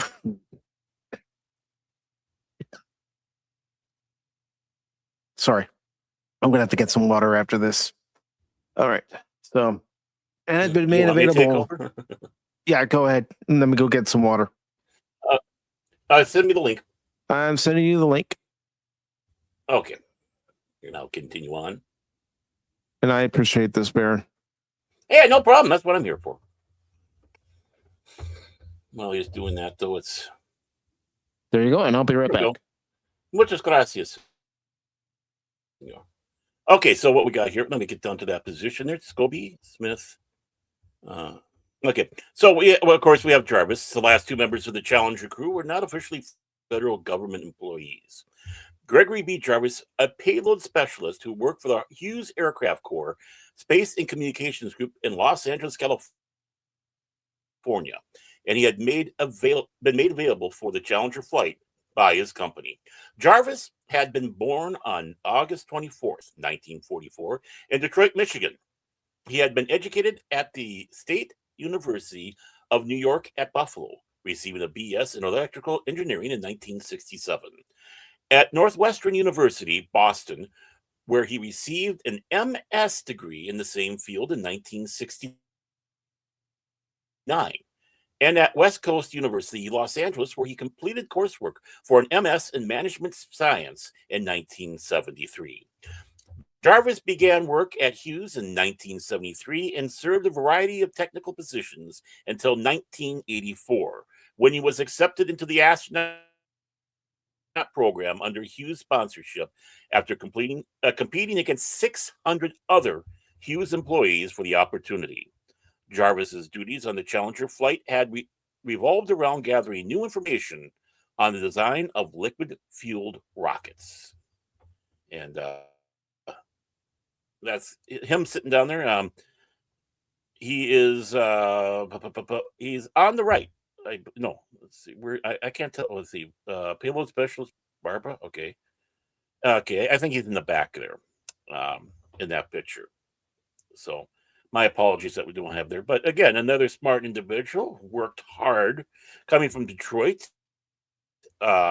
working for Hughes, and of course, 600 people. Here you are in competition with 600 other of your fellow employees, and you're the one that's given the go card. I mean, what must have been going through his head, his emotions for that? It's like, wow, I'm going to be going into space, and again, in a civilian as well. I mean, this was having civilians going into space was still rather new with this. And very, very well. How ironic that is working on the liquid fuel rockets he went up for. So, yeah, it's just terrible. And the last one here, and let's see. Tell you what, can I do this? I just think I might override Mike here. There we go. There we go. Now we got it. Excuse me. So we'll continue on with, well, I hesitate to say the big tragedy, because it was tragic that everybody went. But to be honest, this was kind of why everybody was watching, most of all. For about a year, we were being hyped about this. We're going to have a teacher fly into space, and she was going to be doing classes, various other stuff. But it was Christa McAuliffe. The last member of the crew was Christa McAuliffe, and she was the first teacher to fly into space, selected from among more than 11,000 applicants. 11,000 from the education profession for entrance into astronaut ranks. McAuliffe had been born on September 2nd, 1948, the oldest child of Edward and Grace Corrigan. Her father was, at the time, completing his sophomore year at Boston College. But not long thereafter, he took a job as an assistant comptroller in a Boston department store, and the family moved to Boston suburb of Framingham. I hope I said that right. As a youth, she registered excitement over the Apollo moon landing program and wrote years later on her astronaut application form that I watched the space age being born, and I like to participate. McAuliffe attended Framingham State College, I should say, in her hometown, graduating in 1970. A few weeks later, she married her long-standing boyfriend, Stephen McAuliffe, and they moved to the Washington, D.C. metropolitan area so Stephen could attend Georgetown Law School. She took a job teaching in the secondary schools, specializing in American histories and social studies.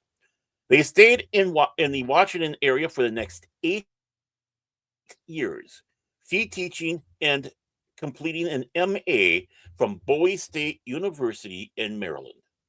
They moved to Concord, New Hampshire in 1978 when Steve accepted a job as an assistant to the state attorney general. Christa took a teaching post at Concord High School in 1982, and in 1984 learned about NASA's effort to locate an educator to fly on the shuttle. The intent was to find a gifted teacher who could communicate with students from space.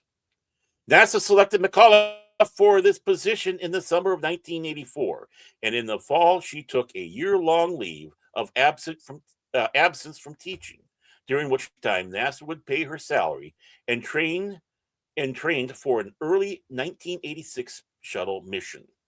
She had an immediate rapport with the media, and the teacher in the space program received tremendous popular attention as a result. And yeah, she did.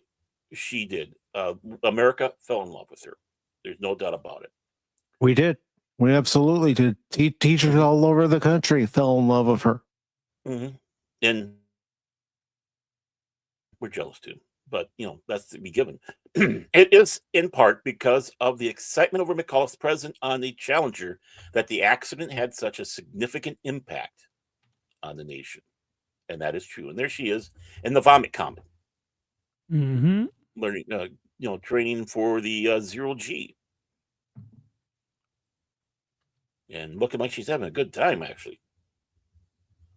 Yeah, I want to fly in the Vomit Comet. I mean, that's a cool plane, and also a great way to test things before putting them into orbit. Mm-hmm. Right. And they even filmed part of Apollo 13 on it, so they could have some of those scenes.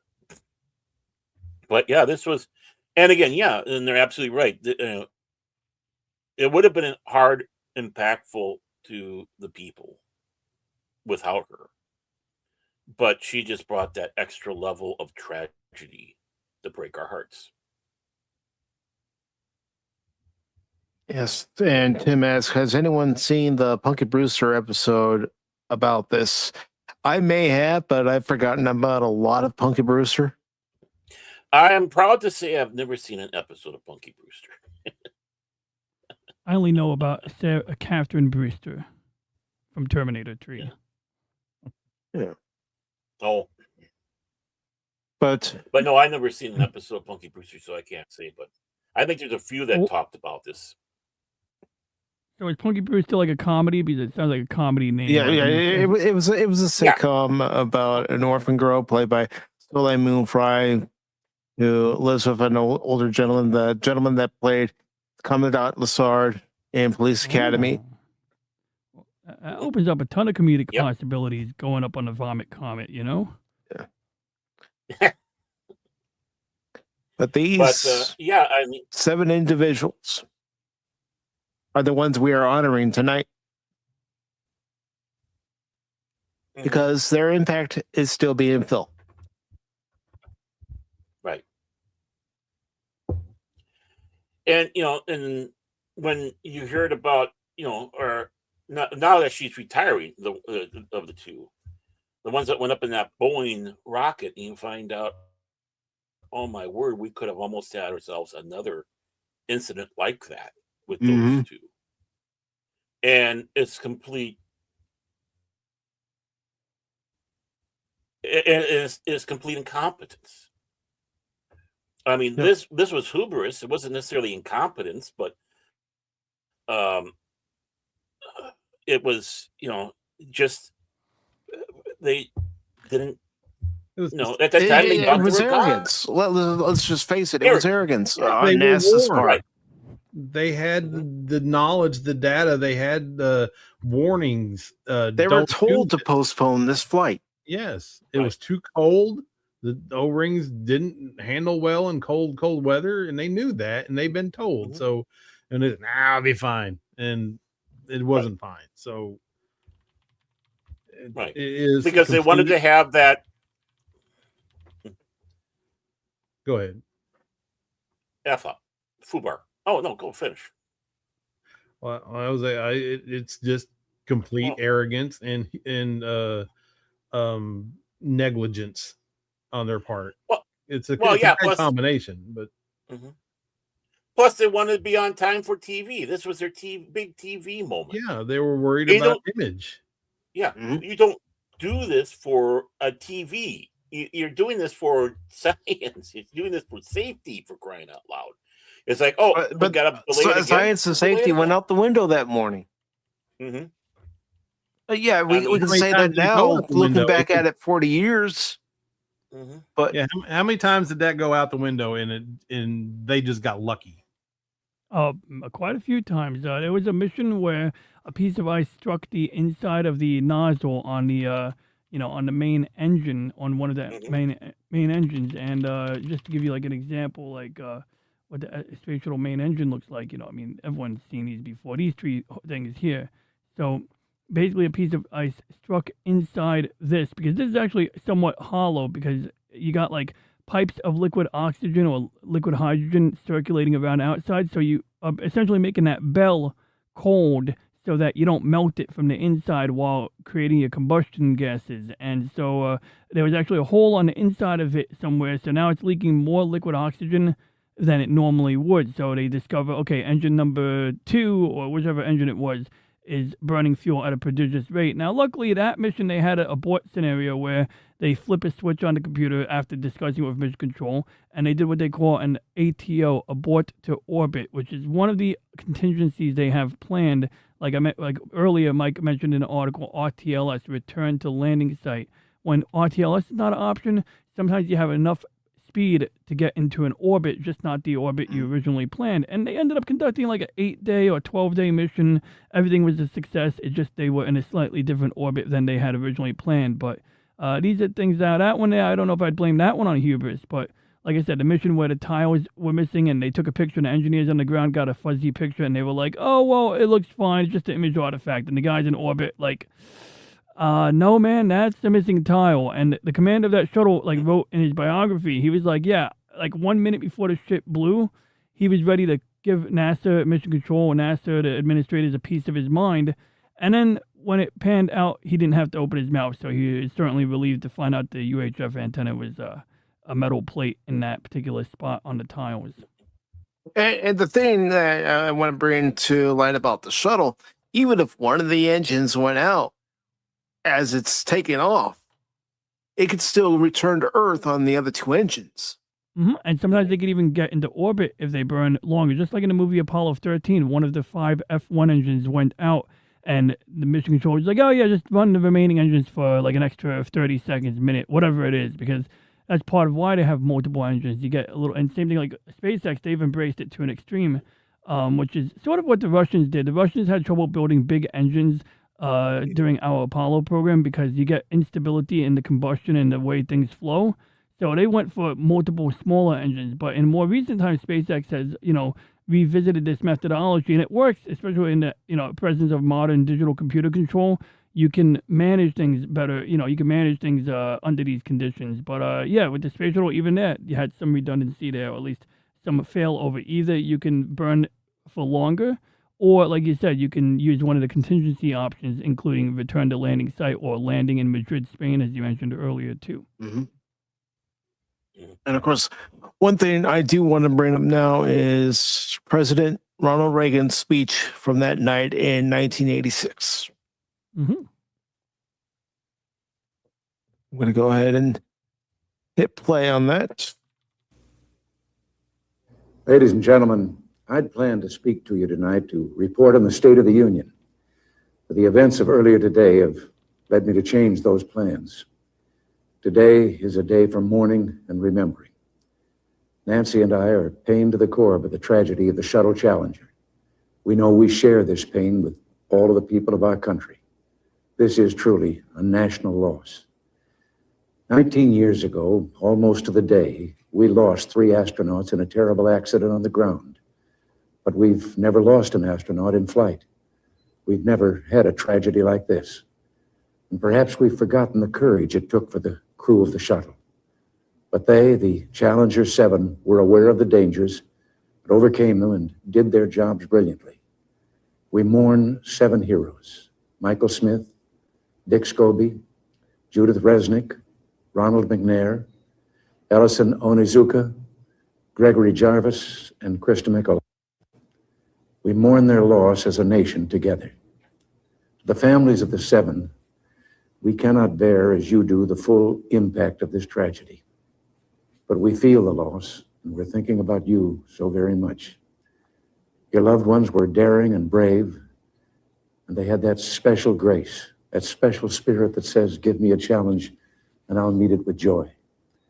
They had a hunger to explore the universe and discover its truths. They wished to serve, and they did. They served all of us. We've grown used to wonders in this century. It's hard to dazzle us.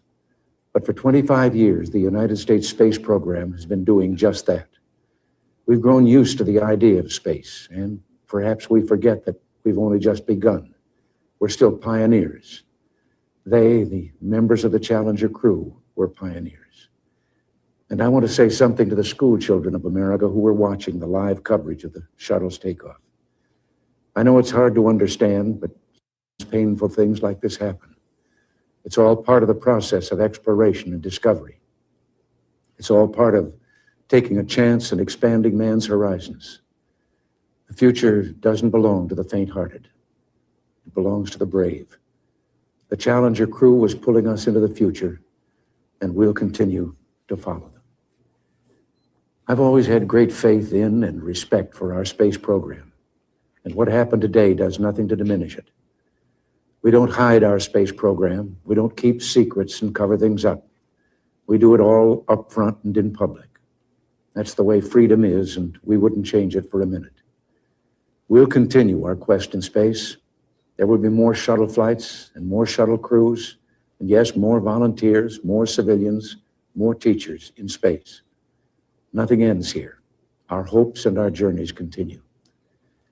I want to add that I wish I could talk to every man and woman who works for NASA or who worked on this mission and tell them your dedication and professionalism have moved and impressed us for decades, and we know of your anguish. We share it. There's a coincidence today. On this day, 390 years ago, the great explorer Sir Francis Drake died aboard ship off the coast of Panama. In his lifetime, the great frontiers were the oceans, and a historian later said he lived by the sea, died on it, and was buried in it. Well, today, we can say of the Challenger crew, their dedication was, like Drake's, complete. The crew of the Space Shuttle Challenger honored us for the manner in which they lived their lives.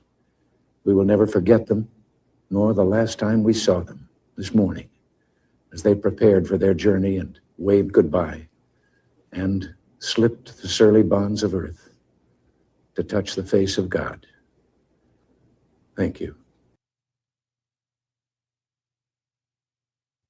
Mm-hmm. 100%, Tim. Whether you liked him, whether you didn't like him, he had a commanding presence. And he was able to give us... Known as a great communicator. Yeah. Yeah, he was. But, and I think that's the thing to look at. I mean, with the Challenger and us looking at it today, how it impacts with, the folklore legends that we have, the history we have. It always involves people going into an unknown, exploring, and sometimes they turn out tragic. Sometimes they turn out victorious, and sometimes they even end up going, eh. But the thing is that is mankind. When Dan Quayle was suggesting in the, I believe in the early 90s there, that we should quit sending people into space and use probes from now on. Well, that's emasculating mankind. Mankind is willing to take those risks. Mankind is willing to lay down their life to know what is over that hill. Whether they go to the deeps. What's beyond that horizon? You're right.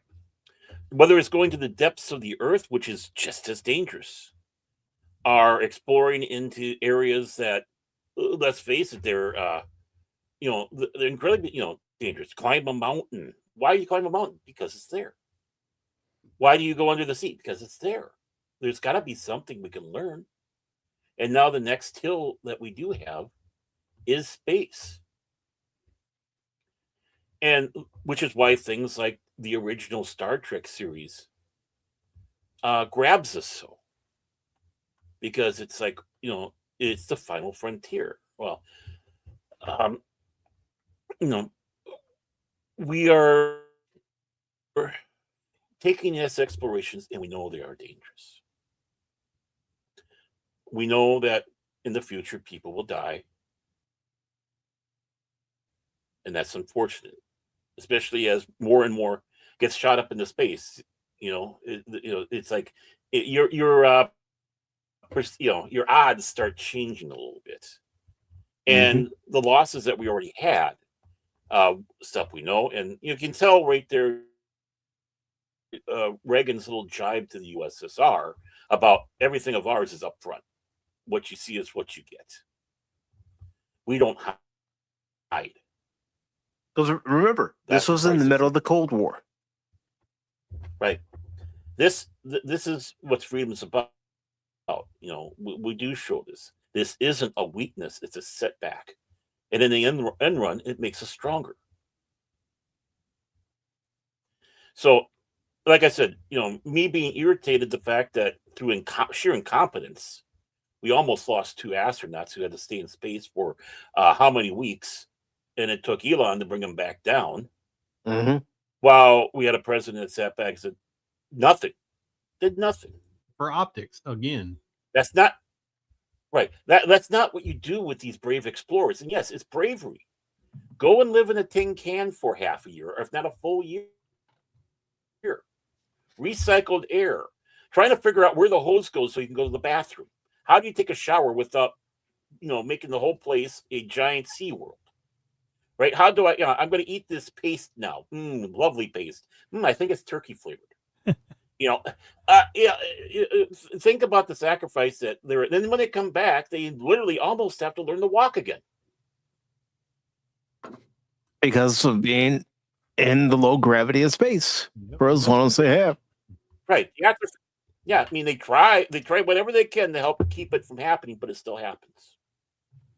Just not necessarily as bad. It's all the progression. You have to walk before, or have to crawl before you can walk, and you have to walk before you can run. So we're still at crawling stages. I'm sorry, but I mean we are, because the way space and zero grav and all that stuff is. We thought about all this in our science fiction. Right. How would we overcome these things? How would we overcome space? We need better energy production, new power sources. We need to invent anti-gravity.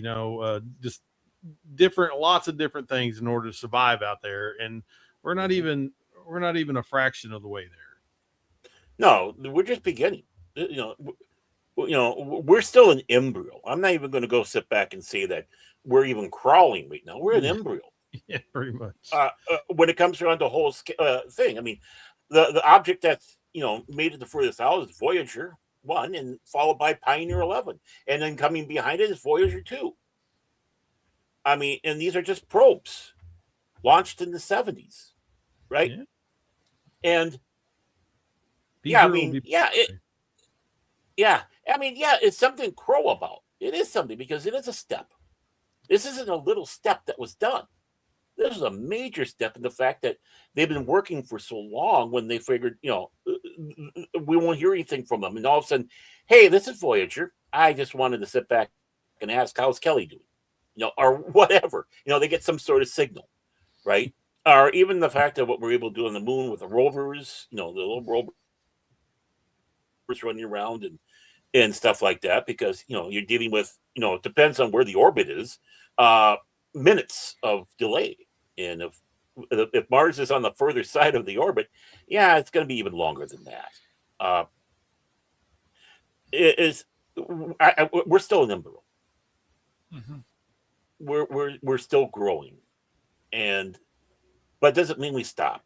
It doesn't mean that we have a disaster. We stop. In fact, it should fire us up even more. And let's do it. Let's quit pussyfooting around. NASA should have had a space station up there for a long time ago. I mean, ours, not a shared one. I know we had Skylab, but look what they did with Skylab. Okay, let's drop her down, have her crash. Of course, the Russians had Mir. And the various Soyuz, not Soyuz, Soyuz is the rocket, but the Salyut stations. Mm-hmm. Hi, Cash. How you doing, buddy? And Cash, welcome to the show. Glad you're here. Yeah. We had to, thank goodness for Elon's rocket. It could be anybody's. We had astronauts stuck up in the space station or exactly where they were, and we had to get them down. I mean, these tragedies like the Challenger, they're horrible. But unfortunately, with actual progression can come with sacrifices, unfortunately. We're still learning, like you said, we're an embryo. We've got the rover, obviously still on Mars. We had one that cracked, like they had to bring another rover in, if I remember correctly. There's also other people out there that just don't care about space exploration. I wish they did, but they just like, I'm on Earth. I don't care. So. Most of the people are like, call me when you invent warp speed, Mm-hmm. Yeah. But it's a common. It even comes to the point. I'm not interested in it. Why are you spending time on it? You shouldn't do that. Right. It's like, why are we spending money on this? Right. Exactly. There's so much you remember. How much stuff we have invented just because of the space program. Right. Mm-hmm. Between the very first Apollo missions to the space shuttle missions, everything that was invented. The Hubble telescope. A lot of what NASA does, even just the original mandate, was simply testing different wing designs and making reports and studies. And then when companies want to invent a new type of airplane, jet fighter, or other type of craft, they now have this body of research from the various. Because NASA is really like a number of facilities. It isn't necessarily a monolithic entity as it comes off when people say NASA. You got Jet Propulsion Laboratories, you got Ames Research Center, you got whatever they call Johnson Space Center, and Kennedy Space Center. But some of these facilities conduct some really deep research that does end up in the private sector. Sometimes it gets put into research associated with their own programs. But more times than not, the private industry is literally drawing upon that body of research. So it's like that's actually money paid, spent that pays dividends. But, it's true. Individual missions do have those windfalls too. Well, I mean, like, look at Rockwell International built the shuttles. My uncle used to work for him. He used to build the shuttles. And they were bought by Boeing.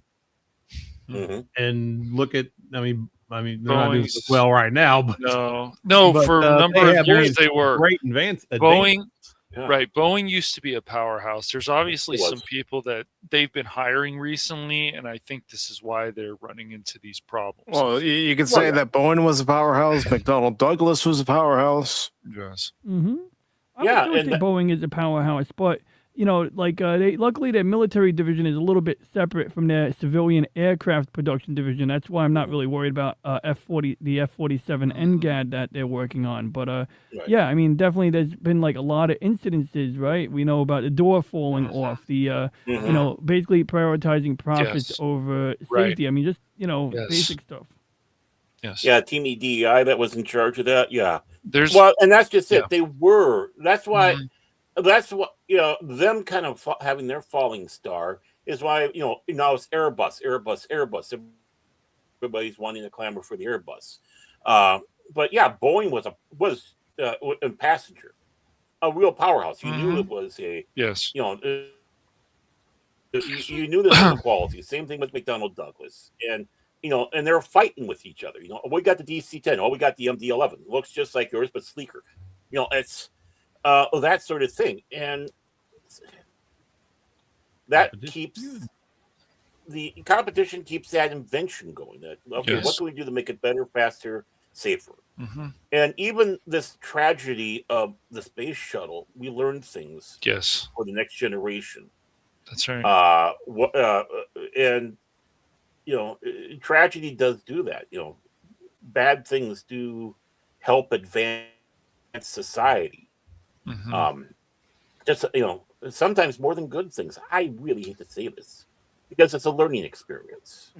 Even the Titanic disaster wasn't a learning experience. Everything that came about after that disaster. Yeah, like the Challenger situation was not arrogance. I feel like we're just going to do this. The Titanic situation was arrogance. We had this massive ship, and we can get through anything. And I disagree with you on that, Cash, because the Challenger mission was arrogance. Yeah, was it? Even with the cold temperatures. Okay. They didn't listen to the engineers from the company who produced the booster. That's not didn't. good. So they wanted to fire that off for a photo op. Wow. Yeah, they wanted to have that beautiful photo off. They didn't want to have to. They didn't want to have to delay it because the president was there. All these people were there. Everything's all loaded. We're sitting that first teacher up there, and all that. Well, not only sending the first teacher up there, you had honored guests, family members there. Christa McAuliffe's parents were there at the launch. The last image they see, knowing that their daughter's in that shuttle, is that shuttle itself not exploding, but everything around it exploding. Right. Gosh, I had forgotten about the arrogance. Then it's been obviously so many years, but there was arrogance. Jeez. I mean, this doesn't take away from the people who designed it, built it, but that's the thing. It's like it's managers, not leaders. It's managers who fuck it up. As I said earlier tonight, it's the arrogance of NASA management. So no, we're fine, we're going. Yeah, that's even though there were people saying no. The higher ups were like, no, right. we're going. It's starting to come back to me, and of course, I mean, still losing 7 astronauts, even losing one person is still too much. So, right. Yeah. I mean, this like I said earlier, you weren't here, but I said, Christa McAuliffe really impacted this. But even if she wasn't on board, it would still be a huge tragedy on America. She was just an extra added frosting on that bitter cake. It could have been any of the teachers that applied for the program. Harder. Yeah. Any of the teachers that applied for the program would be the name that we're speaking of tonight. Right. Or the other guy who was one of the 600 employees from Hughes. Mm-hmm.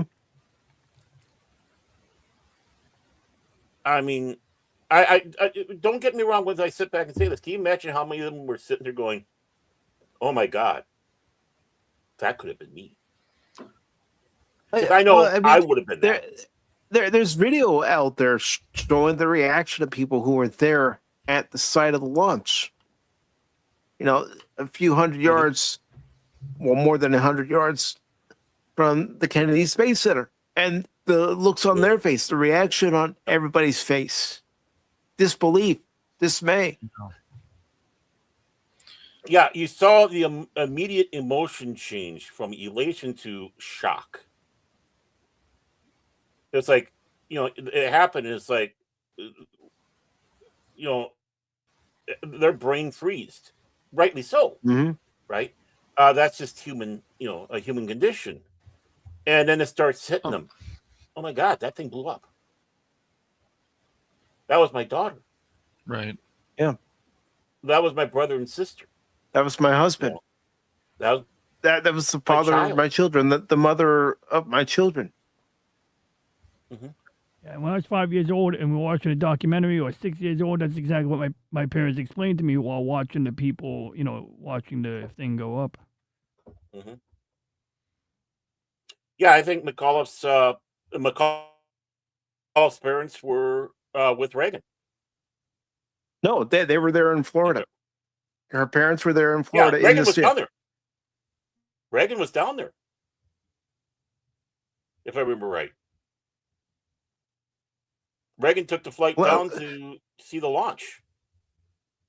Let me see if I can find the video I was talking about that showed the reaction. Mm-hmm.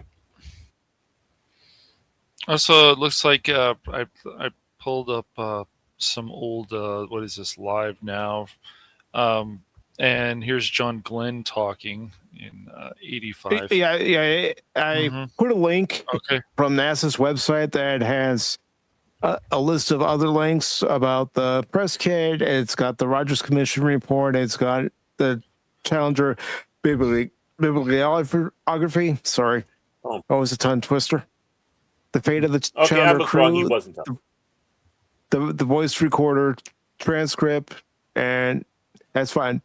The administration's statement on the 10th anniversary of the incident, Reagan's address to the nation that we just heard, Senator Glenn's remarks in February of '86, post-Challenger evaluation of space shuttle risk assessment and management, President Reagan's eulogy, which we will be watching in a little bit. Okay. And I was wrong. He wasn't there. He wasn't there. I thought he was for some reason. Okay, that's all right.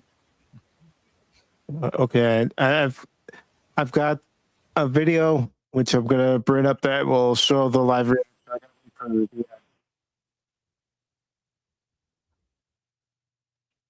Was he breaking up, or am I having problems? Yeah, he's breaking up. Okay. Well, that's because I'm kind of in front of my mic, then I'm moving away from my mic so I can just do things. But if I'm still breaking up, let me know. Oh, no worries. No worries. That's why I asked. Because literally, I don't know if it's me or not. My internet connection. Yeah. All right. So this is reaction to the shuttle going up after launch, and then, of course, the unfortunate explosion. These are the spectators that were watching.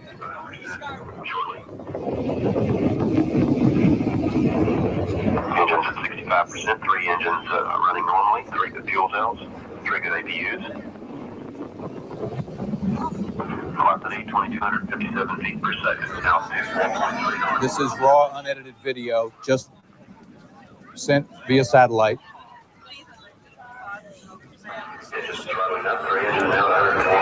Challenger, go with throttle up.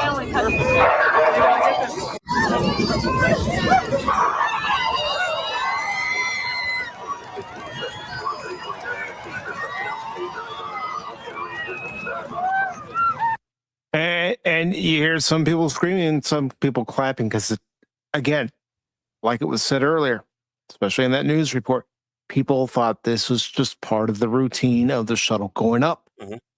They didn't realize what happened.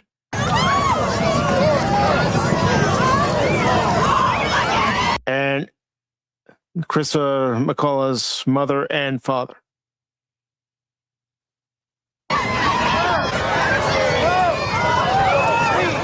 The picture you were just seeing is Christa McCullough's parents watching in horror. These are the students from her school.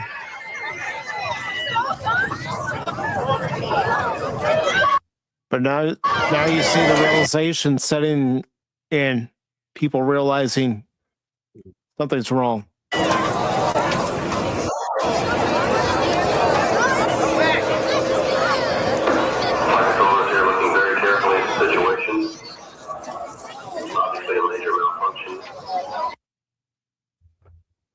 People trying to process what just happened in front of them.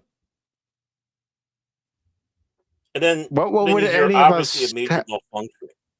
Yeah. What would any of us have done if we were there that day 40 years ago? Back then, if I didn't know any better, I would have thought it was normal at first and then realized, to my horror, something was going wrong. And that's what you see in some of the faces. Mm-hmm. Many of them probably had their view blocked just as we did with the television cameras with just a shock setting in. Huge fireball and a huge cloud of smoke. They may not realize yet what is. No, I think it's starting to dawn on them right there. You just have to wonder what was going through their minds. What's going on? What's this going on? What happened? I don't know what happened. I mean, that's basically like how I'd be. Yep. Yeah. Like we said tonight, Phil, it didn't have to happen. NASA should have postponed it. Yes. We can, again, I will reiterate all night. We can say that now, 40 years later, knowing what we know. Mm-hmm. But even NASA knew when their own engineers were telling them, do not proceed with this mission. Right. And they're smarter than us, and they're saying that. I mean, right.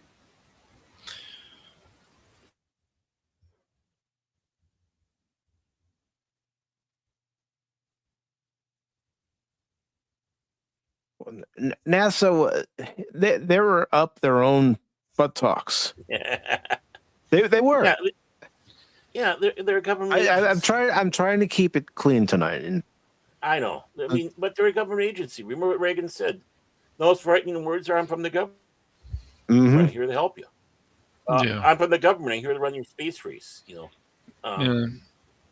Right. Well, we've seen other problems too. You know, the arrogance of people. Just even people getting into a car and doing stuff and whatever, like spinning their car around and going too fast or whatever. It's, you know, there's things that can be always avoided instead of having some tragedies may not be able to be avoided. But I think the majority of this stuff, if people use their brain a little bit more and they take their arrogance, their ego out of the equation, they can, these things don't need to happen. I mean, today, you know, before I even got, you know, I had to travel into the danger zone into Minneapolis to take the long suffering to her appointment. And on both ways on the trips, just watching how the people were driving, exactly your point. It's like, it doesn't need to be this way. Get your head out of your arses and quit thinking that you're the only person on Earth. Exactly. Or on the freeway, you know. Yes. Either way. That's why defensive driving is very important and stuff. Yep. I think the driving issue is basically more humans are becoming the R word. Sorry, Mike. And because it's everywhere you go, dude. Everywhere you go, people are like the worst drivers you can possibly imagine, and it just you're not wrong. I am. It gets even worse when you're in a massive state too. Oh yeah, the bigger the town, actually. I mean, the worse it gets. I had to fly. I had to drive in Florida, and this was in the 2000s, early 2000s. I spent 2 months in Florida, down at Port St. Lucie. And you had to be insane to drive down there. I mean, your skill level of driving had to reach peak in order to be able to keep up down there. It's crazy. In other words, your skill level had to be God tier. Yes, or you die. Right. Right. Well, I know I'm not joking when I say this, but we have a generation of drivers now that their driving courses was GTA. I believe it. And I'm not kidding. You watch how some of the people drive. And it's like, well, you think you're playing around in GTA? Come on, man. I'm still trying to figure out also when it says like the carpool lane and then you see like some motorcycles trying to use it, and you're like, I don't know about that. Well, here, but yeah. Well, here we have the HOV lane, which is of course 2 or more people in the car, or you can have Easy Pass and pay an extra $2 to $2.50 to drive in that lane by yourself, and motorcycles are welcome. So that's here. That's what we have.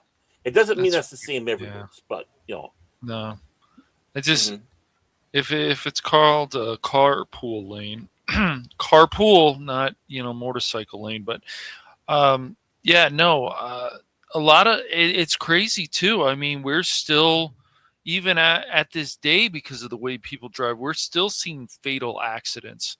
Yeah, unfortunately, everywhere. In my area, there are fatal accidents, and this wasn't a fatal accident, but it did involve me driving home one day. I'm driving home one afternoon, doing the speed limit, paying attention to what's in front of me, what's behind me, what's around me. Sure. Mike. Well, this young girl, she had to be, I don't know, teenagers, maybe early 20s. She pulls out of one of these side streets right in front of me. So I had to slam on my brakes. And, of course, slam on my brakes, put my hand on the horn, and she's like, "What are you honking at?" How you get flipped off because they almost hit you. Right, yeah. Right. That's how they act. Yeah. You're the bad guy. Right. Yeah. She's all slow down. I'm thinking, and I even said, "I'm going the speed limit. You cut me off." Yeah. Arrogant. Get your head out of your ass. I love how, we don't have carpool lanes and stuff like that, but we have 4-lane highways and stuff. But, the outside lane is for people who want to break the law, and the inside lane is for people who really want to break the law. Sure. So there you go. Yeah. And if you're somebody who's breaking the law regularly in the inside lane, and all the people who really want to break the law come up behind you, they get super mad. Mm-hmm.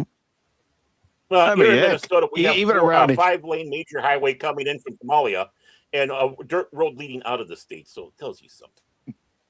But even around here, I'm driving the speed limit, and I have people passing me, and they got to be going 60, 70 when the speed limit's 50, 55 in some areas. And it's like, hey, you don't like it that I'm doing the speed limit? Well, guess what? I know this area better than you, especially the tourists that drive around here. It's like, I know where each and every officer will or potentially will place themselves this time of year.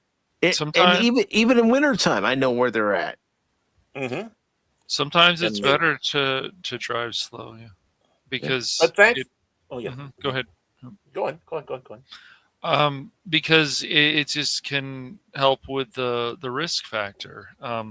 You're driving slow because somebody just pulls out in a red light, and at least you drove slow to not hit the car. And then of course that can be more problems. Sometimes also when people are turning left, the other person is probably going a little bit too fast. Well, it may be your fault in that situation because you turned left, but they were probably going a little bit fast. They probably wouldn't tell you though. But it doesn't matter people's age or whatever. The recklessness of people and vehicles just can be awful. And you got to understand though that lots of the time it's because of that stupid thing in their hand. The phone. Oh, I'm sure.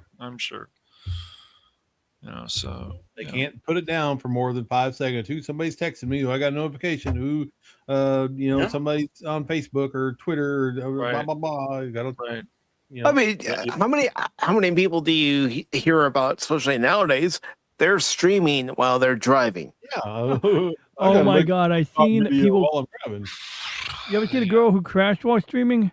Yeah. Yeah. It's a few of them actually. Several.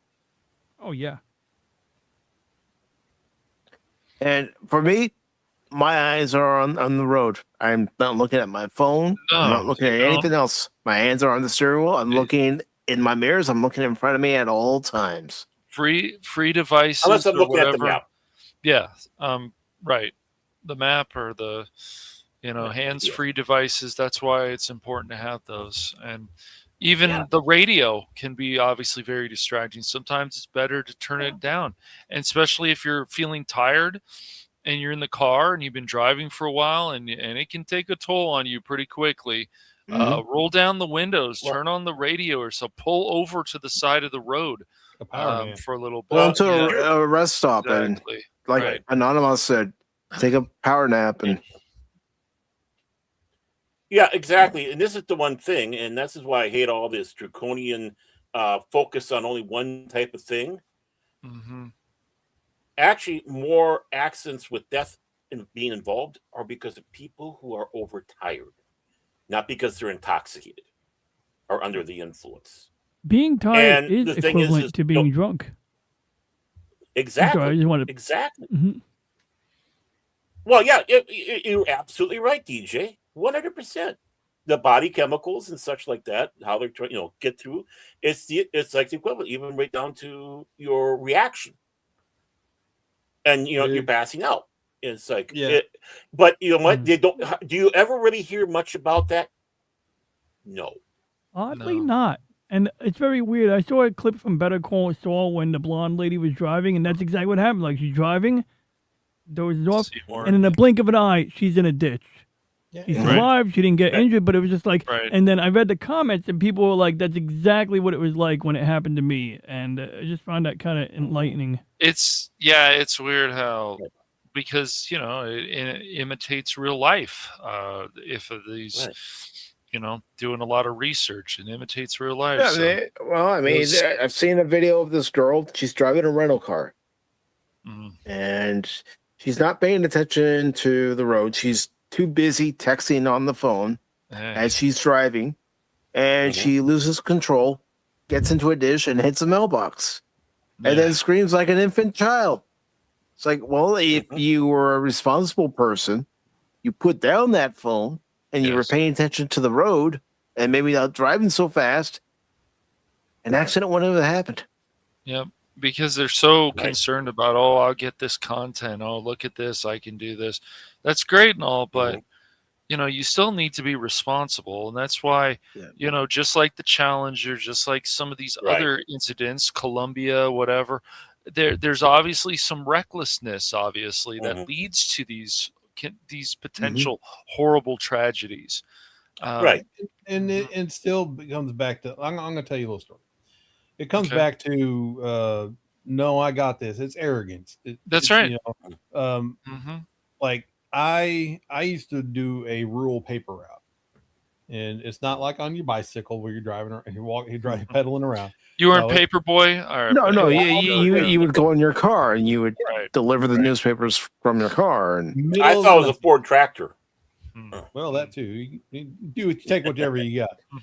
But middle of the night, you get up at 12 o'clock at night or in the morning, you go get your papers, you roll them, you get in the car, you're driving around 3 or 4 different freaking towns in the 1, 2, 3 o'clock in the morning.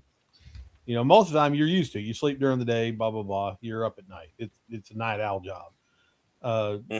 But sometimes, things happen during the day. You can't sleep that much. And I know one night I was dead stinking tired, and I was driving on these rural roads, hills, curves, everything you can possibly imagine, the worst road conditions you could think of other than it being icy. And I was drifting off every 5 seconds, just trying my eyes. I couldn't hold my eyes open, and towards the end of the route, and I swear, and I was like, no, I got this. I can do this. And, I was just a little bit, I didn't die. I didn't wreck, but by golly, if I had another half hour to go, I probably would have fell asleep somewhere down the road. Just imagine, just imagine being on the space shuttle, being in space for a number of days, what kind of shape you have to be in. Right. Yeah, you can't be out of shape when you go into the you can some stupid stunt by Bezos and whatever. That's not reality. That's these astronauts actually do train. And the thing is, I don't know if you guys also remember the astronauts, they brought in what the space food was that they eat. I don't know if it's still the same, like the space ice cream. Like when you're in school, Fake we space actually food. yeah. freeze-dried Oh, I'm stuff. sure. But it's Yeah. good. It's good stuff, though. It is. It is. I mean, that ice cream, that is deceptively delicious, I think. They have it in Neapolitan. Ooh, Yeah, that's good. but going to these field trips or even having like an astronaut come to your classroom and stuff and talk to you, like it's very very interesting. That Or only people happens- involved in NASA, but the problem is also with any of these government facilities, and we see with what's going on with Boeing and cutting corners and all this stuff, and there's people that don't want to admit this, or even people that shield them from the certain criticism. No, we need to know about all this stuff. It's just good that, I mean, in a way that we haven't had many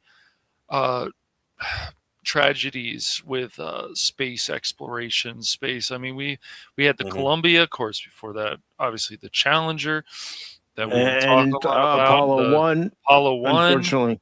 Yeah. So, still not And many, but yeah, go ahead. We were on the borderline with 13. Right. True. Apollo. Yeah. But, So, nothing compared to what the Russians had. I mean, the first Russian woman in space was actually the second one. The first one didn't come back. And that Soyuz, what was it, 16 or whatever he was talking about? Don't look that up. It's like, yeah, that's the one where the capsule wasn't properly sealed. And yeah, it didn't turn out good for him. And to be a Russian in the 80s. Oof. Yeah. Well, this is 60s and 70s as well. Sell that too, and there's another report that's come back that there are 3 Russians who are still, who probably are further ahead than we might be getting lied to. That the Voyager 1 is the furthest object into space because they did an overshot and it kept going and going. So it's on its way to Pluto. So The there's furthest functioning object in deep space, would that be accurate? Like, does the Russian one transmit probably back? be more. Yeah. Because if they're transmitting back in that sucker, that'd be eerie. That's just so I can say. And also, the Russians avoided another tragedy, by the way, and that was with the Buran. Right. Well, they sent the Buran up, and they're bragging about how this is the first remote control space shuttle we can whatever. And it was a good thing they did because when she went up, there was something that happened with the atmosphere. Basically, they would have suffocated and died up there if there was anybody flying it. They would have obviously been able to bring it back because it's remote control. But yeah, they ditched. They managed to do a little ditch of a tragedy there. And the Buran was pretty cool. I mean, yeah, they had a bit of a, they had a head start on the research. They were able to draw on what we did. But Buran was a very interesting craft in its own right. It was. I mean, she didn't have any rockets of her own. Just what would you say? The thrusters or whatever help keep it. It was all liquid fueled. I mean, they had 2 boosters on the side, and they used liquid fuel, and the main orbiter did not use main engines to go up. So, this part here is called Energia. Energia is like a heavy lift rocket, basically. Sometimes you can mount things on top of it instead. In this case, they went with the side-by-side configuration, like the American Space Shuttle.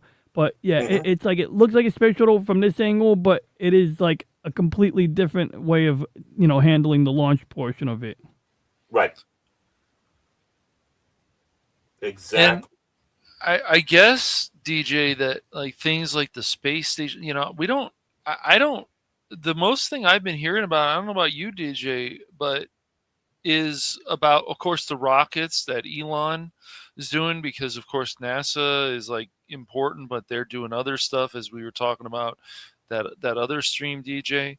But I don't hear. I mean, I would hope that everything's going smoothly up at that space station that we're sharing other countries with, and I haven't heard much about a lot of this stuff. What's going on in Mars, and they don't talk about this stuff a lot on the news. Sometimes they do, but I wish they would talk about it more.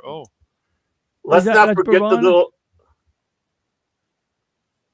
Yeah, there's the painting of the Baran there. The other one is a little space fighter that they were working on, at the time. I don't know if they still are, but they're working on a little one-man kind of, think Ranger 3 from Buck Rogers. I'd fly that. Yeah. Mm-hmm. And managed to get some pictures of them picking up. I don't know, after. But this is where the Russians were at, basically, when the wall started falling, and they had nothing to do, no money to do anything with.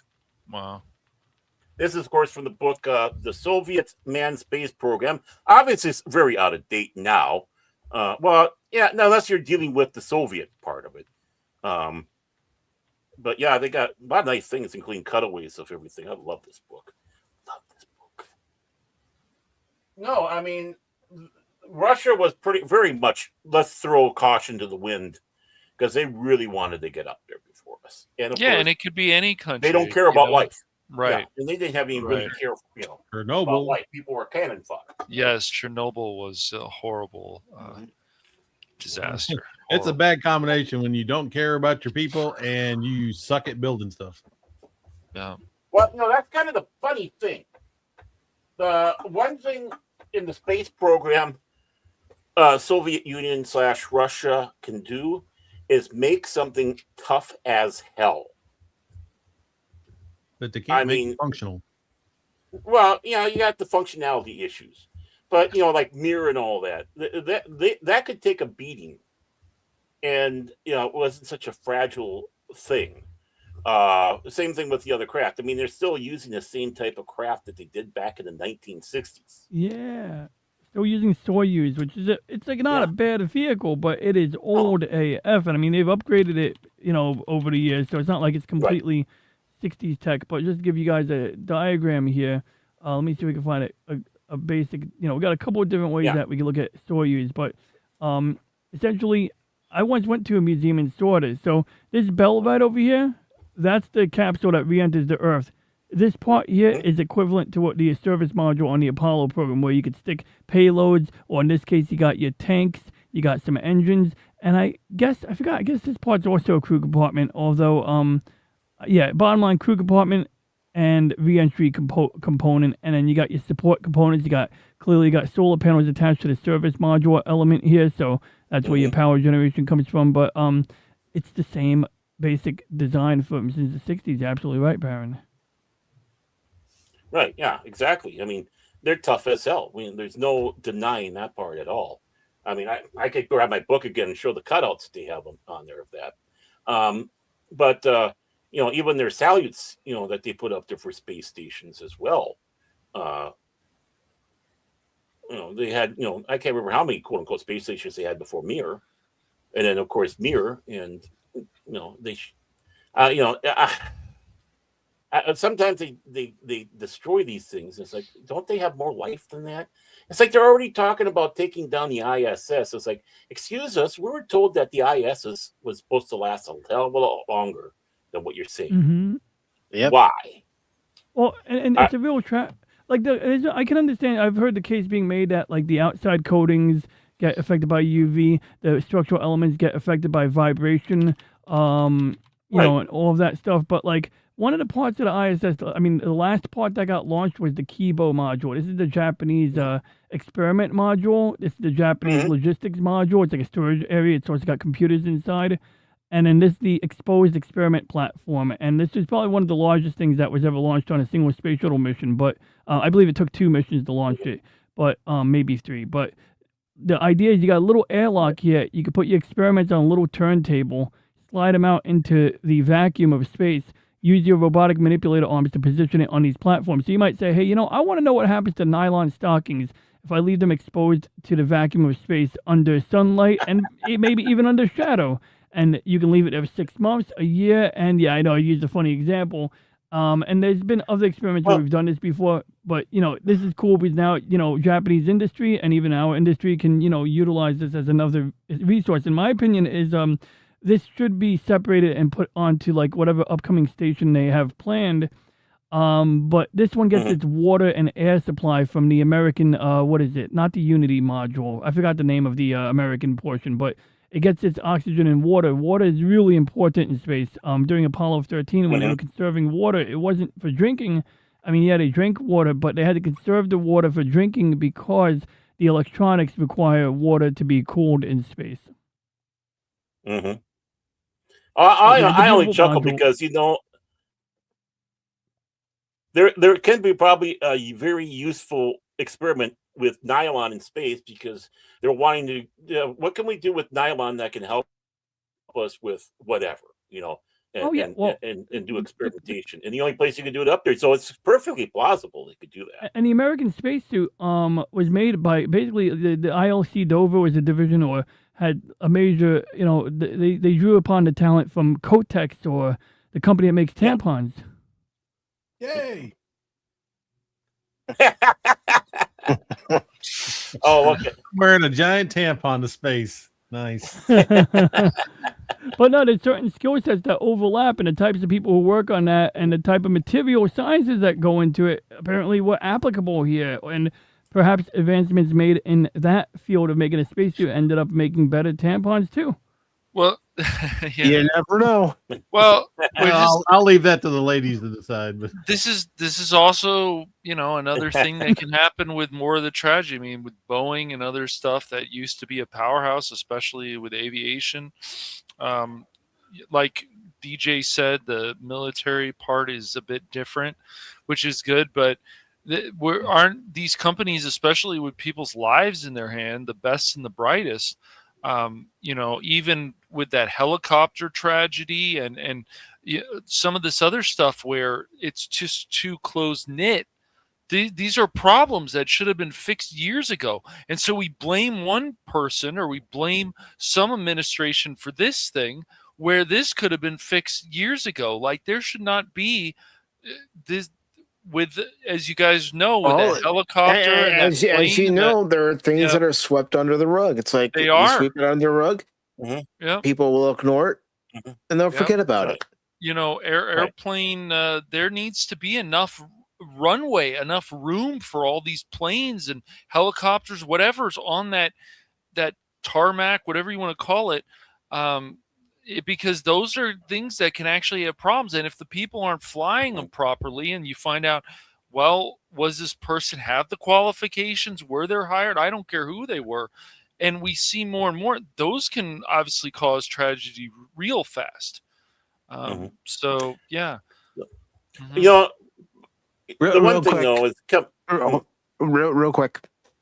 I want to say hello to Scott, who says, I remember being in the library in 12th grade and watching it happen live. And Scott, I'm praying for your father, and please, safe travels for you.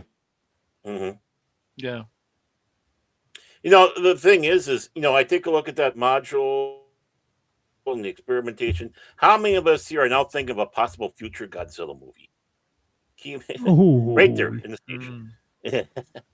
But, in all seriousness, though, in all seriousness, and all that, I was lucky enough one time to go to they had coming through at the Mall of America about the Russian space program, including a mock-up of at the time what was up in space for the Mir, kind of that main section.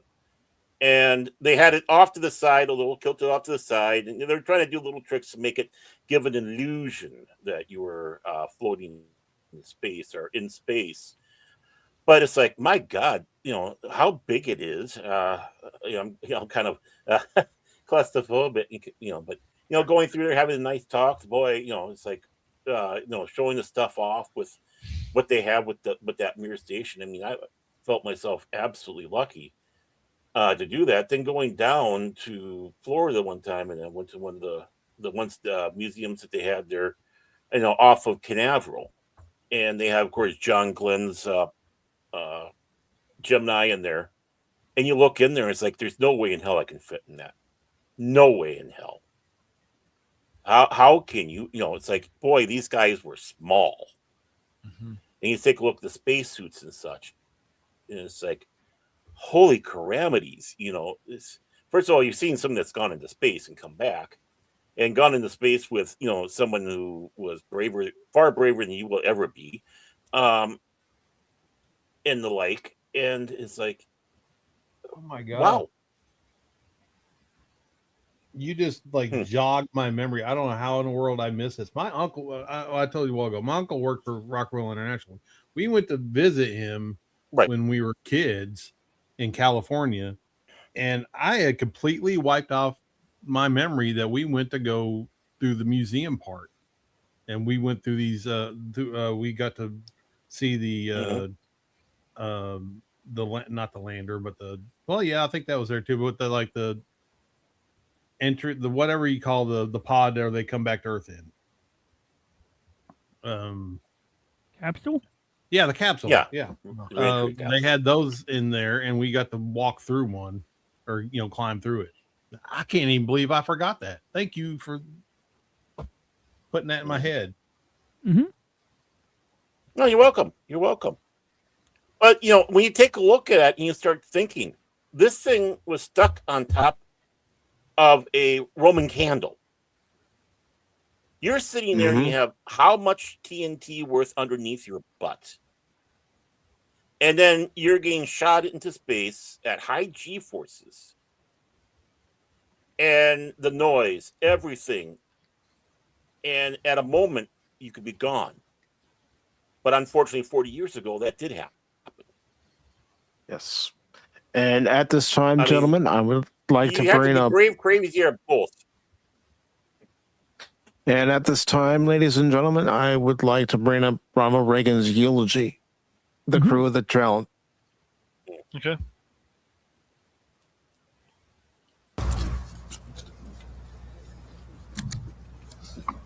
We come together today to mourn the loss of 7 brave Americans, to share the grief that we all feel, and perhaps in that sharing to find the strength to bear our sorrow and the courage to look for the seeds of hope.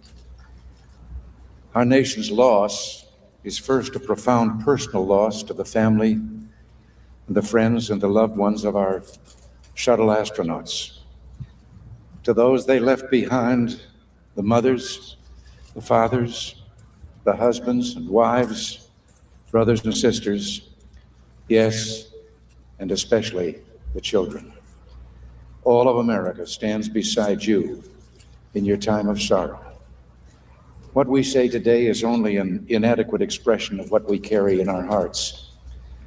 Words pale in the shadow of grief. They seem insufficient even to measure the brave sacrifice of those you loved and we so admired. Their truest testimony will not be in the words we speak, but in the way they led their lives and in the way they lost their lives, with dedication, honor, and an unquenchable desire to explore this mysterious and beautiful universe. The best we can do is remember our 7 astronauts, our Challenger 7. Remember them as they lived, bringing life and love and joy to those who knew them, and pride to a nation. They came from all parts of this great country, from South Carolina to Washington State, Ohio to Mohawk, New York, Hawaii to North Carolina, to Concord, New Hampshire. They were so different, yet in their mission, their quest, they held so much in common. We remember Dick Scobee, the commander who spoke the last words we heard from the Space Shuttle Challenger. He served as a fighter pilot in Vietnam, earning many medals for bravery. Later, as a test pilot of advanced aircraft before joining the space program. Danger was a familiar companion, companion to Commander Scobee. We remember Michael Smith, who earned enough medals as a combat pilot to cover his chest, including the Navy Distinguished Flying Cross, 3 Air Medals, and the Vietnamese Cross of Gallantry with Silver Star, in gratitude from a nation he fought to keep free. We remember Judith Resnik, known as JR to her friends, always smiling, always eager to make a contribution, finding beauty in the music she played on her piano in her off hours. We remember Ellison Onizuka, who was a child running barefoot through the coffee fields and macadamia groves of Hawaii, dreamed of someday traveling to the moon. Being an Eagle Scout, he said, had helped him soar to the impressive achievements of his career. We remember Ronald McNair, who said that he learned perseverance in the cotton fields of South Carolina. His dream was to live aboard the space station, performing experiments and playing his saxophone in the weightlessness of space. Well, Ron, we will miss your saxophone, and we will build your space station. We remember Gregory Jarvis. On that ill-fated flight, he was carrying with him a flag of his university in Buffalo, New York. A small token, he said, to the people who unlocked his future. We remember Christa McAuliffe, who captured the imagination of the entire nation, inspiring us with her pluck, her restless spirit of discovery, a teacher not just to her students, but to an entire people, instilling us all with the excitement of this journey we ride into the future. We will always remember them, these skilled professionals, scientists and adventurers, these artists and teachers and family men and women, and we will cherish each of their stories. Stories of triumph and bravery, stories of true American heroes.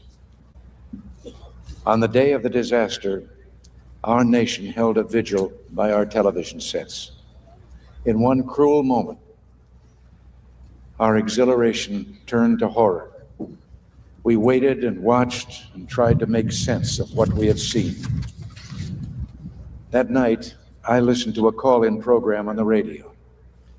People of every age spoke of their sadness and the pride they felt in our astronauts. Across America, we are reaching out, holding hands, and finding comfort in one another. The sacrifice of your loved ones has stirred the soul of our nation. And through the pain, our hearts have been opened to a profound truth. The future is not free. The story of all human progress is one of a struggle against all odds. We learned again that this America, which Abraham Lincoln called the last best hope of man on earth, was built on heroism and noble sacrifice. It was built by men and women like our 7-star Voyagers, who answered a call beyond duty, who gave more than was expected or required, and who gave it little thought of worldly reward. We think back to the pioneers of an earlier century, the sturdy souls who took their families and their belongings and set out into the frontier of the American West. Often they met with terrible hardship. Along the Oregon Trail, you could still see the grave markers of those who fell on the way. But grief only steeled them to the journey ahead. Today, the frontier is space and the boundaries of human knowledge. Sometimes when we reach for the stars, we fall short, but we must pick ourselves up again and press on, despite the pain. Our nation is indeed fortunate that we can still draw on immense reservoirs of courage, character, and fortitude, that we're still blessed with heroes like those of the Space Shuttle Challenger. Dick Scobee knew that every launching of a space shuttle is a technological miracle. And he said, if something ever does go wrong, I hope that doesn't mean the end to the Space Shuttle program. Every family member I talked to asked specifically that we continue the program, that is what their departed loved one would want above all else. We will not disappoint them. Today we promise Dick Scobee and his crew that their dream lives on, that the future they worked so hard to build will become reality. The dedicated men and women of NASA have lost 7 members of their family. Still, they too must forge ahead with a space program that is effective, safe, and efficient, but bold and committed. Man will continue his conquest of space to reach out for new goals and ever greater achievements. That is the way we shall commemorate our 7 Challenger heroes. Dick, Mike, Judy, Elle, Ron, Greg, and Christa. Your families and your country mourn your passing. We bid you goodbye. We will never forget you. For those who knew you well and loved you, the pain will be deep and enduring. A nation, too, will long feel the loss of her 7 sons and daughters, her 7 good friends. We can find consolation only in faith, for we know in our hearts that you who flew so high and so proud now make your home beyond the stars, safe in God's promise of eternal life.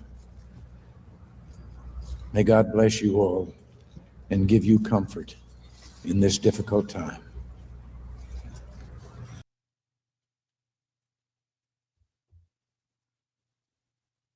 A great communicator. Yes, he was. And you could tell with how he was talking, he was fighting back. As we all were. Yep. And that's just the thing. And just like we were saying, exploration is hardship.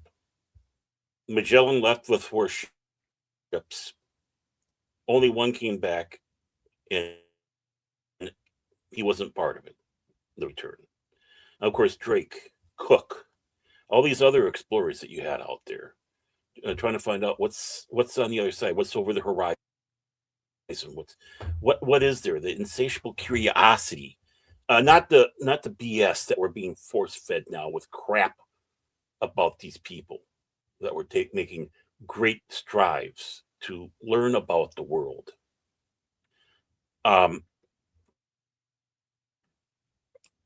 There is always, you take a look at how many of these were leaders that were lost doing this, and that the others had to take up and finish the job for them. Mm-hmm. And it shows, if that's the case, the impeccable abilities of those people to do that. All of it across the board. Life is dangerous, right? We can try to be coddled up somewheres, hiding in the basement with bubble wrap all around us, but we're going to die anyways. But to paraphrase Kirk in the original series, the potential is there. Enormous potential. Right. Yeah. Do you want to die that way? Or do you want to experience life in one fashion or another? That's the big question. A lot of people have been brainwashed into not wanting to experience life. They might make those snide comments, "Oh, touch the grass." And they've never been away from anything and outside for I don't know how long. It's like, physician, heal thyself. We all need to do that now and then. It's nice to lay down on the grass, looking up in the sky and saying, "Oh, look, that looks like that cloud looks like one of DJ's turtles."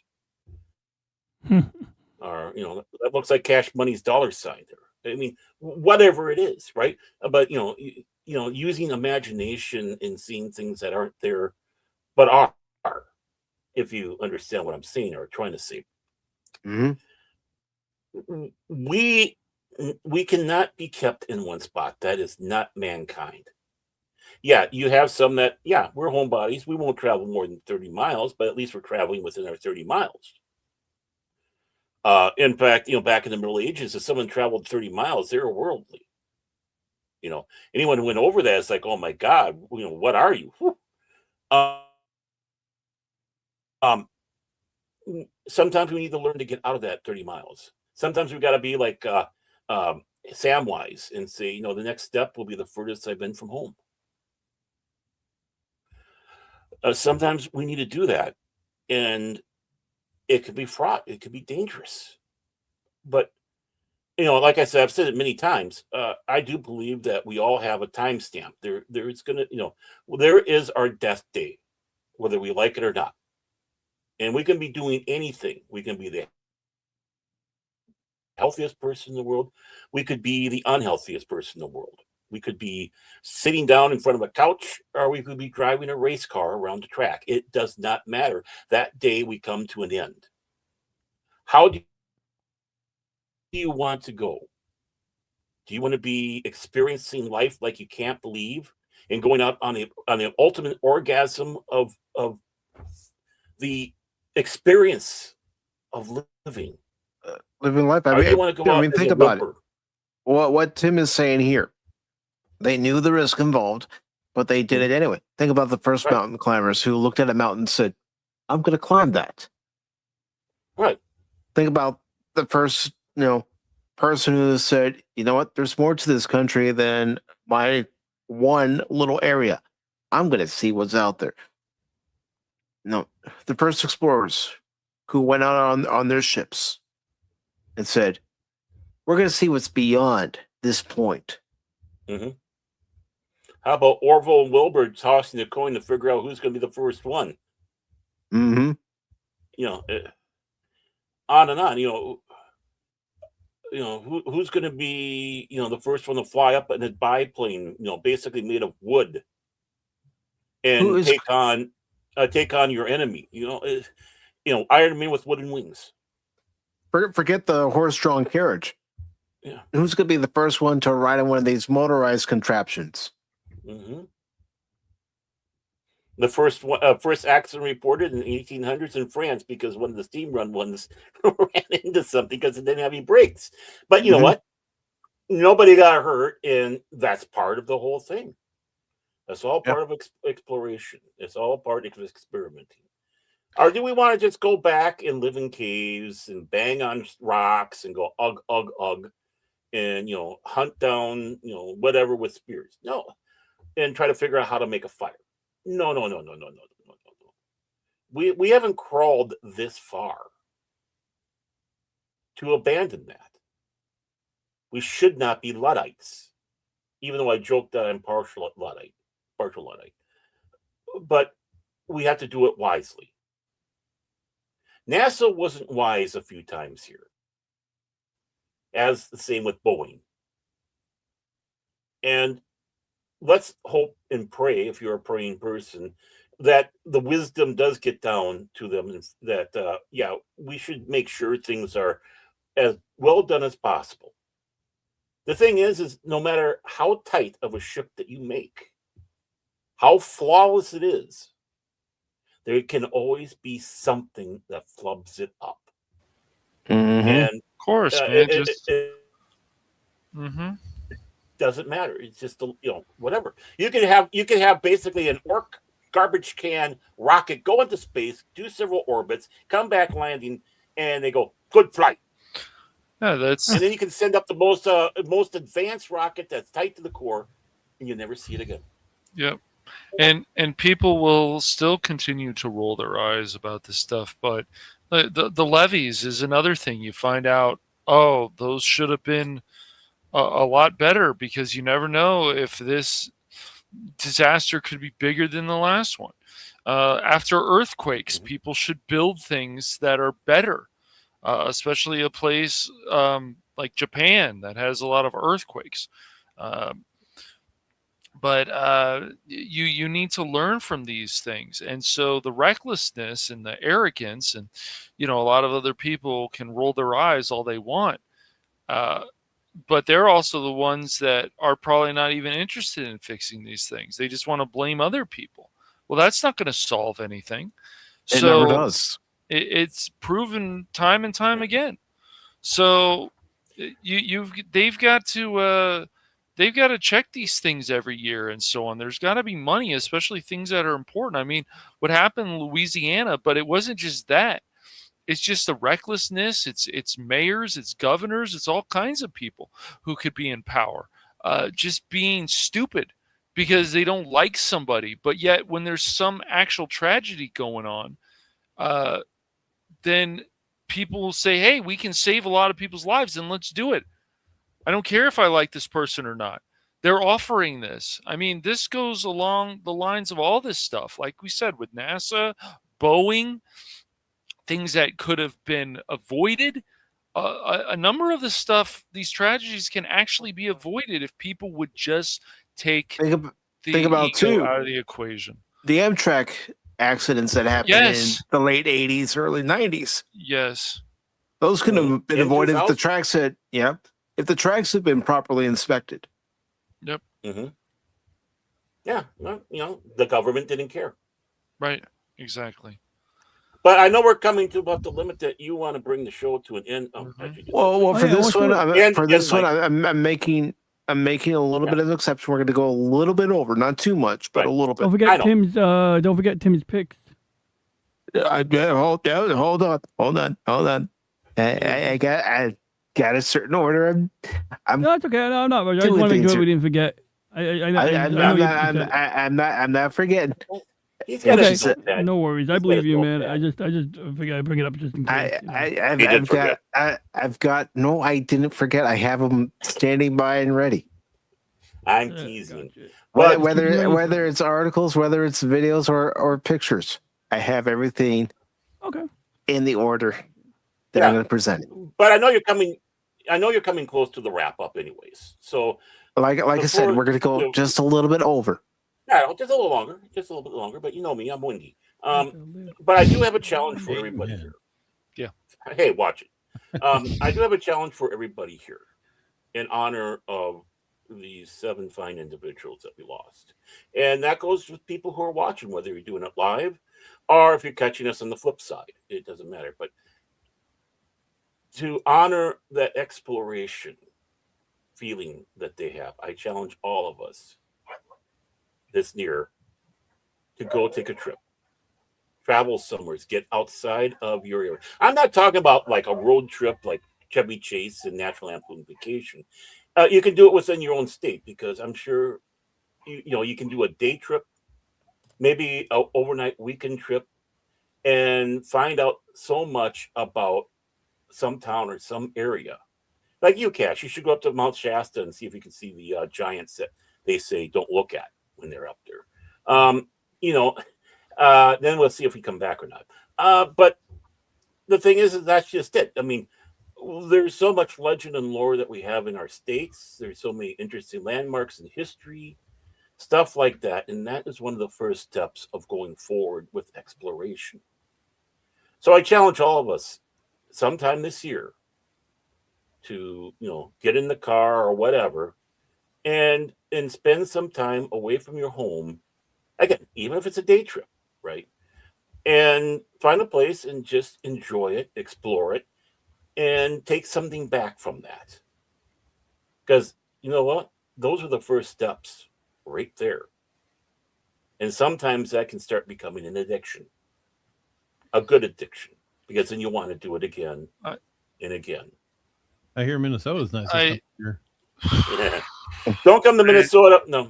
There's a lot of good places in Minnesota. I mean, you can go up to Duluth, the Minnesota Riviera, as we call it, and take about all the merit of the maritime, and even over in Superior, Wisconsin, about the Great Lakes Maritime.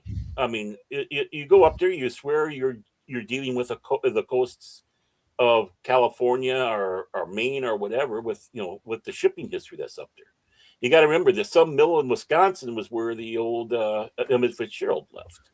And there's all sorts of stories that are there. I mean, I wouldn't say go to the Twin Cities. No. But, there's a lot of different places. You can find go to the world's biggest twine, Ball of Twine, Minnesota, Go to restaurants where they serve bananas and rice. Where? Oh, no. Like I said, you want to stay out of Minneapolis.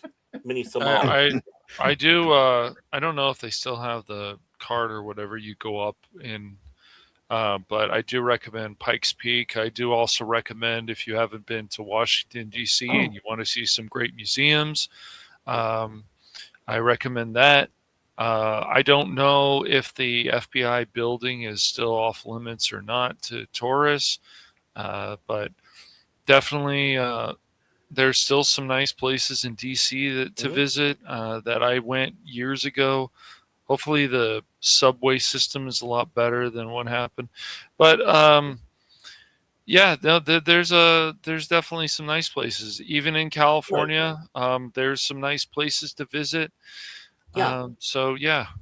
On a day But trip. also also just go outside and get some exercise. Walk for about 30 minutes. If there's a campus near you or something, go walk there. If you like to rollerblade or do anything, take some time to just look around and just have a moment of zen.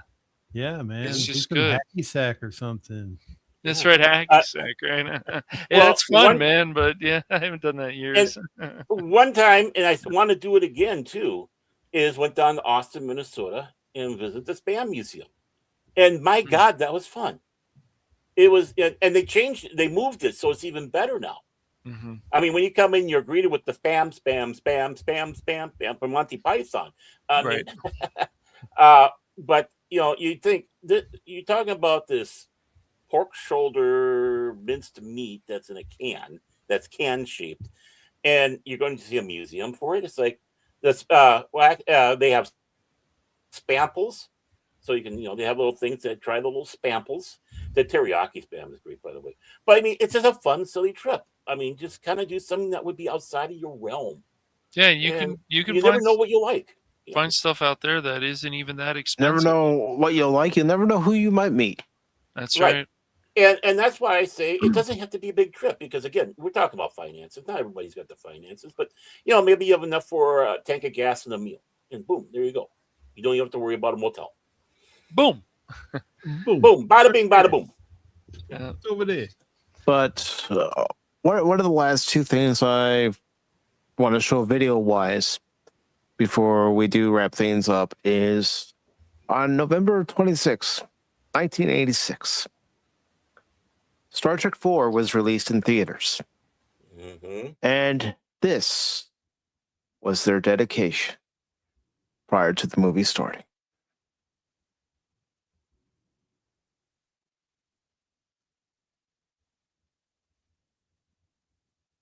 And it says, as you can see on your screen, the cast and crew of Star Trek wish to dedicate this film to the men and women of the spaceship Challenger, whose courageous spirit shall live to the 23rd century and beyond.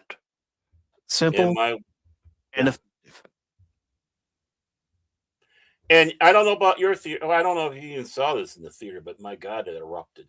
I didn't. I was in fourth grade when I actually did get to see it. My teacher had just gotten it on VHS, and we're watching this. The theater erupted. The theater erupted.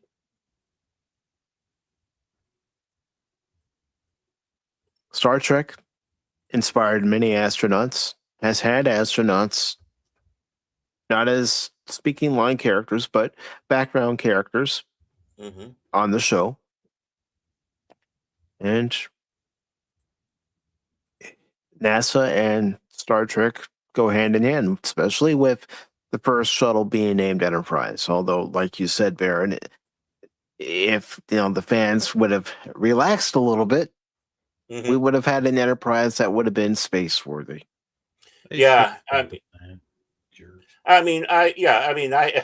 knew someone who worked as a photographer for NASA. He was part of the Earth show that I was working on, and he was regaling me with that and the frustration he had about that. It's like, if they would have just held back, that would have gone up there with it.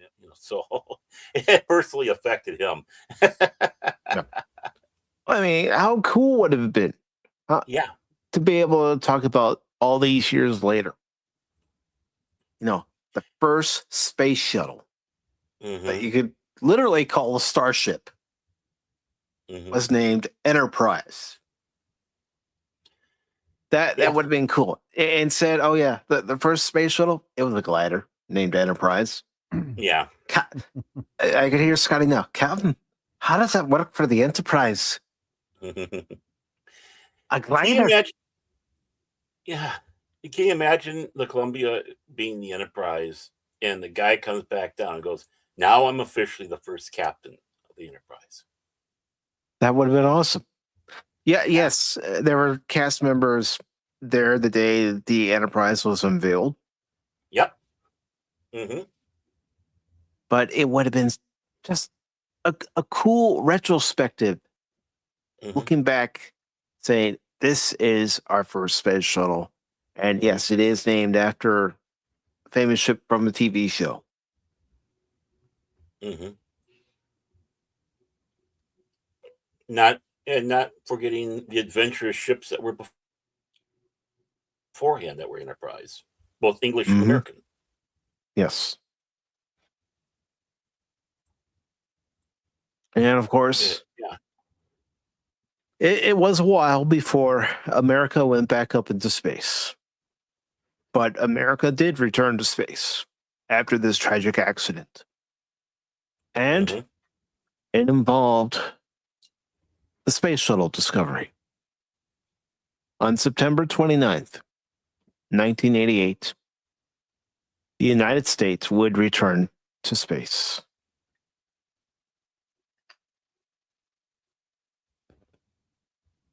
Oh, that looks beautiful. T-minus 90 seconds and counting. Less than 2 minutes away from the launch of STS-26 and its crew of 5. 1 second, And we have heard that the clock will hold at 31 seconds. TDSD, it's a cabin pressure ready to change. Yeah, they were extra cautious on this one. The clock will Yes, they hold were. at T-minus If 31 you listen seconds. to the Due a chatter, failure, you we will know. have not heard what that is yet. It's going down. Probably due to the increase in the O2 going in from the suits. Okay, and with your concurrence, we'll clear the air and proceed. Yeah.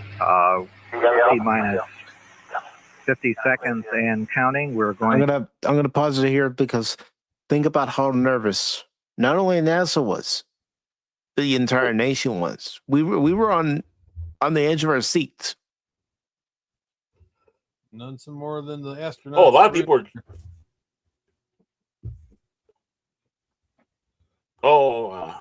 I'm sure the astronauts had a lot of talks with a lot before they got in there. Mm-hmm. To clear the air and proceed. Had a concurrence from the launch director to proceed. And if we clear, we will not stop at 31. Is that true? That's correct, MTD. We will not stop the clock. The orbiter computers have positioned the vent doors. T-minus 31 seconds. We have a go for auto sequence start. Discovery's 4 redundant computers have assumed T-minus 23 seconds and counting. The SRB nozzle profile. T-minus 15, 14, 13, 12, 11, 10. We're go for main engine start. 7, 6. We have main engine start. 3, 2, 1, 0. And liftoff. Liftoff. Americans return to space as Discovery clears the tower. Roger roll, Discovery. Crew confirms roll program. Houston now controlling. 3 engines at 104%. A real Discovery, by the way. Use 3 good fuel And cells. that's the video. It's not any of us. And it might have been throttle down to 65%. All the 80s. Yep. Throttling down now to maintain a certain speed as the spacecraft passes through max Q. And just imagine how nervous everybody was, especially when you hear throttle up. 3 engines at 65% now. Yeah, I mean, there's a lot of people there. They're so puckered up you couldn't pass a mustard seed. Let's put it that way. Ending by to see engines begin to throttle back up It at was- about 59 seconds.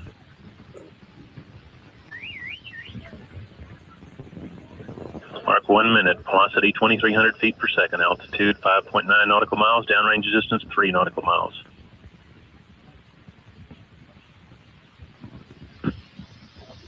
Discovery, go at throttle up. Go. Discovery given a go at throttle up. 3 engines at 104%. Velocity 3,200 feet per second. Altitude 10.8 nautical miles. Downrange distance 8 nautical miles.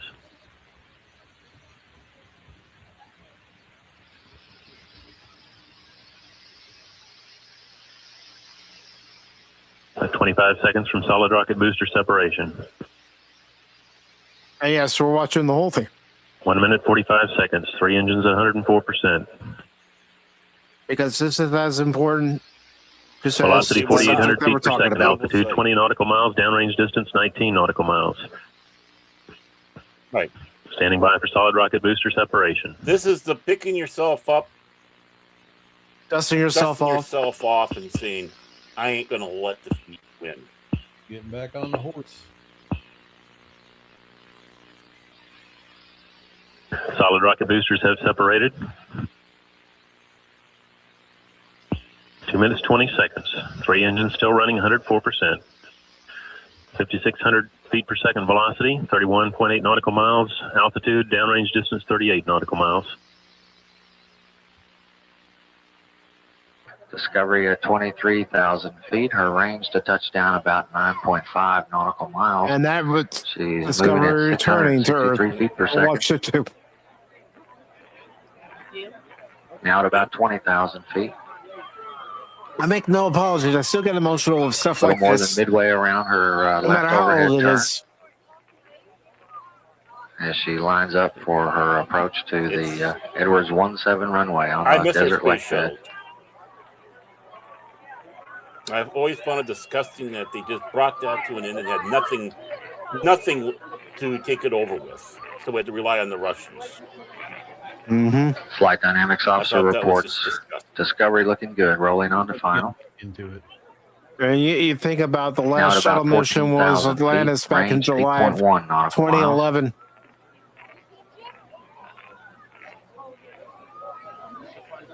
Yeah. And now they're sitting in museums. I want them back on the launch pads. We don't know what we're going to get. Discovery We've got Elon leading the race, on glide slope. and then Winds are calm. Trump's Looks real pretty. trying to get NASA back up and running. Well, yeah, well, NASA doesn't even know what's going to do. At 3,000 feet, Discovery will execute her pre-flare maneuver. She's now at about Let her come in. 6,500 feet, descending at a rate of 180 feet per second. This is what a whole generation has lost. Speed 550 feet per You know, second. to see something like this. Yeah. And it's cool. Sometimes they showed a cockpit view, and it's got like a heads-up display, just like a fighter plane. But it's also just a convenient way to track your angle and attitude. And this is using a fly-by-wire system, meaning that when you pull that yoke, when you control that joystick, a computer is interpreting your inputs, because this is a bit of a flying brick. So it has to interpret your inputs, and it has to send corrections to the control surfaces constantly to keep it on whatever The gear down down flight and path locked. you The want to report command from it Mission to. Control. Now, on the first mission, STS-1, it had a little trouble at this part right here where the wheels kept like lifting off the ground and bouncing Commander out side to now side. rotating the nose down, standing Oh, by but they for fixed nose that gear very and early on. touchdown. Notice she doesn't have the parachute coming out in the back. Oh, it looks like they're landing on the dry lake bed near Edwards. So over there, they have they might have a longer landing strip, so they may not need that parachute as badly. Yeah. Or yeah, if you're coming down when with they have to land at Florida. Yeah, also when you come down with a heavier payload, like the B-52 has a drogue chute because it's so gosh darn heavy. But anytime that station has to bring something down, like if they bring the space lab up, they don't deploy that. They keep it in the cargo babies. It's like an extra compartment, an extra room, basically. But sometimes a couple of times, at least one occasion, they had to bring a satellite back. So now you're coming down heavy. So that's the situation where I imagine they use the drogue chute. And of course, we're not done Yeah, with that's the Discovery. one where they brought it back, fixed it up, and sent it back up. We are not done with Discovery at all. Tim was kind enough to sent some pictures that he himself took while he was visiting the museum where Discovery is located. And there she is. Mm-hmm. You think they would have cleaned her up a little bit? Just maybe You would have think, especially if she's a museum piece. It's not really it's not as simple as a paint job. I mean, you got the silica tiles on the bottom. On the top, you got blankets, basically, almost like it's a fabric. Mm-hmm. So sometimes functional necessities matter more. I mean, I don't mean to be countering, but like you see this with the SpaceX rockets. When a rocket's been used more than once, you'll see it looks a bit crusty because it's got a bit of mileage on it, but it's all, superficial. This is our Millennium Falcon. Yeah, it absolutely is. So, and here's another shot that Tim had taken. Let me bring that up. It's a great close-up of the reinforced So composite wing. You were saying before, DJ, that we don't need these shuttles anymore, right? I remember you were talking about that because of how technology has changed now. And go ahead. A big part was, even when it debuted, it's a space truck, and for a lot of the missions it served on, we didn't need a space truck. That being said, building the ISS, it was one of the original missions that were set that they had in mind, and it did succeed in that particular endeavor. And since we didn't really have another launch vehicle, it's not like we could have launched anything on anything else, but hypothetically, you could more economically launch your modules, your large freight, on a different rocket and send your crewmen up on a smaller vehicle. And there were times where that would have been more practical than using a shuttle. But that being said, NASA, they do put a lot of work into making sure that the schedule is stacked, that everyone's got something to do throughout the entirety of a mission. And I'm sure they still made the best of the shuttle. But like one example is when they had to service the Hubble Space Telescope or launch it, the Hubble fits so neatly inside that payload bay, and it's no accident, because one of the original missions they had in mind was launching spy satellites and servicing spy satellites. So some of the early shuttle missions are partially classified or have been more recently declassified because they were, missions for, military use. But after Challenger, the Air Force was like, okay, we're going to double down on our rocket development. And they kind of quietly stepped out of the shuttle program. Like at one time, they were one of the backers. There was an expectation that the Air Force would be putting a lot of funding into this. But with Challenger, the Air Force, they can't stop doing their mission. They need to launch all kinds of satellites. I mean, they launched the entire GPS constellation. So they had to, figure it out. Yeah, I bet they did. Well, the space shuttle, man, is still, the design I still love. I still. I mean, look at the shot of the underbelly. You can see the tiles under it, and each of those tiles are numbered. And when they replace them, they actually have like a CNC, almost like a 3D printer, but it's like a digital CNC that will carve the silica tiles. Yep, there you go. Great shot, Tim. Exactly. And that's what's also interesting. You see like the pattern of like where, like, you see that white stuff there, like the pattern of like, I guess the aerodynamics of it. Yeah. These are wonderful pictures that you put in the Discord, Tim. Really appreciate that. Beautiful, wonderful. I like seeing it. I remember seeing pictures like this of when the shuttle was first going, and they were talking about how does these heat shields work, and they're showing these other numbers, and they put the thing into a big heater, and whatever, and it would start glowing and all that, and just talking about how this works, and you can touch it here and you're not going to get burned, and even though it's taking on this side the whole thing, that must have been like in the early 80s, because everyone's question, what's all this about? What's this with the heat shield and blah blah? Why did she burn up? Yeah, do you ever see? But the one thing I have to videos where they would explain it and they would show you, demonstrate how all that worked back then. I don't know where I saw it. Maybe it's PBS or on the news some new 60 Minutes. Or something. I don't know. I mean, also think about the National Geographic videos that were being released at the time too. And possible, right? I think I might have saw it on 321 Contact. Is the reason is sorry.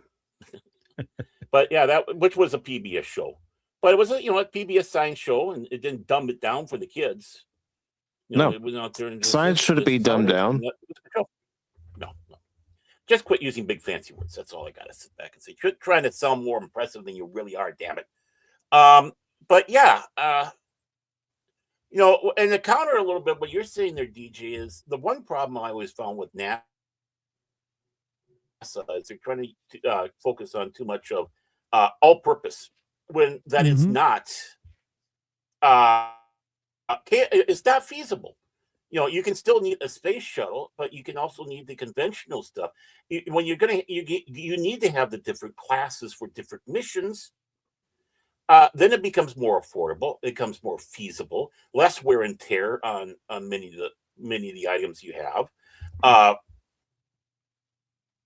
And the space shuttle still could have a purpose for some of the missions that it goes up for, but with that, again, it's that myopic thinking that, we just, everything all in, which the shuttle is supposed to be, in their opinion, everything in one. It's like, no, the shuttle isn't. How are you going to get that thing to the moon? How are you going to use this for getting us back to the moon? It's just not feasible, right? It's not designed for that. So it's like, you got to branch out, and I hope Elon has that on his mind. That you just can't live with. He's not dumb, I don't think he's putting all his eggs in one basket. Right. So, he has 2 or 3 different kinds of rockets, does he not? I believe so. Yeah. Well, he's got the Falcon 9, he's got the Falcon Heavy, and he's got the Starship rocket, which is still being worked on. But I think recently did another catch. When they launch it and they land it and it catches it in the Mechazilla Tower, which is always never gets old. Yeah. All right. Shock and awe here. Compare the two. The first time you saw a NASA shuttle launch and land versus Elon's rocket either landing on their own or coming down and getting caught by the arms of destiny. I'll be honest with you, Anonymous. I was more impressed with the shuttle launch and landing than I was with Elon. And a lot of that has to do with what age I was at. Yeah. Timing. And for me, both. And partially because of what Mike said. And you saw the advancement, because each one was showing the advancement of the space program. And I think every advancement should be a shock and awe. And, seeing the space shuttle going up and then coming back like that, 100% shock and awe. I mean, who would have ever thought, they're using the shuttle basically as our version of the Eagle from Space 1999. Okay, we got this cargo bay and we can switch things out and all that, just like an Eagle. But then when you had Elon coming back and landing things like that, this is stuff that we read in 1950s science fiction, right? Yeah, and no one really seriously tried to do this until Elon. So that is also a shock and awe. Well, believe me, Baron, I'm not trying to dismiss what Elon has done. Oh, no, I know you're not. Or what even Jeff Bezos has tried to do.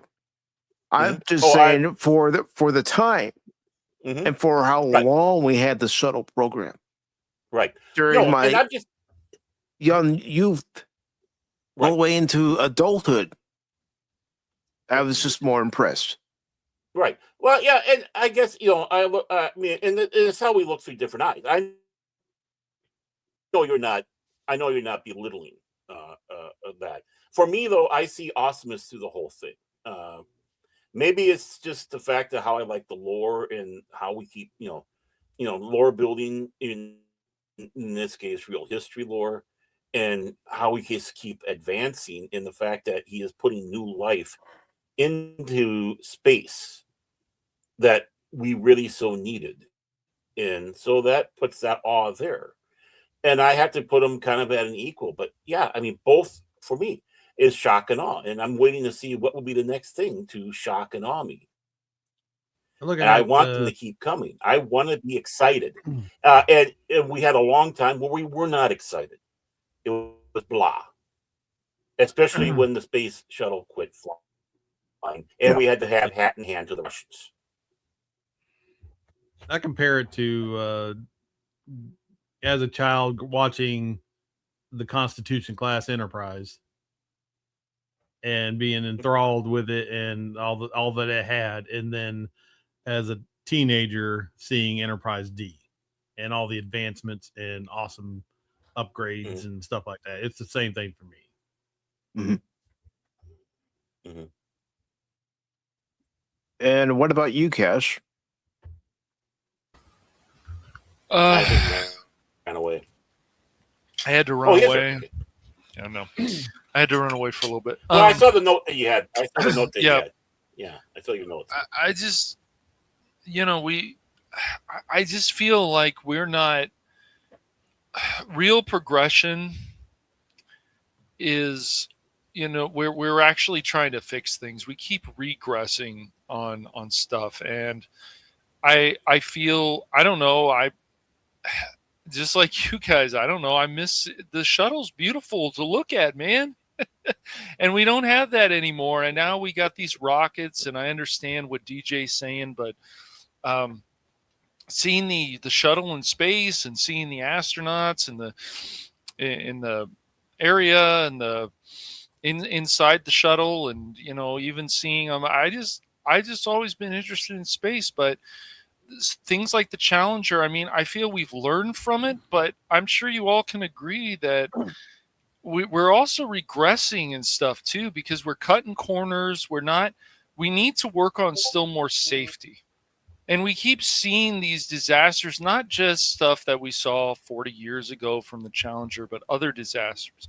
We need to fix this stuff. And I feel like every year we've got to have people go out there checking tracks, checking this, checking that. Look at our roads even. We have potholes and stuff. This is dangerous. What if Bridges collapsing? That's right. Bridges collapsing. I went over that bridge today, by the way. Oh, okay. The new one, obviously. Yeah. We need to check on safety regulations. And I know people just want to keep playing the blame game and all this stuff, but every year we should be checking on regulations.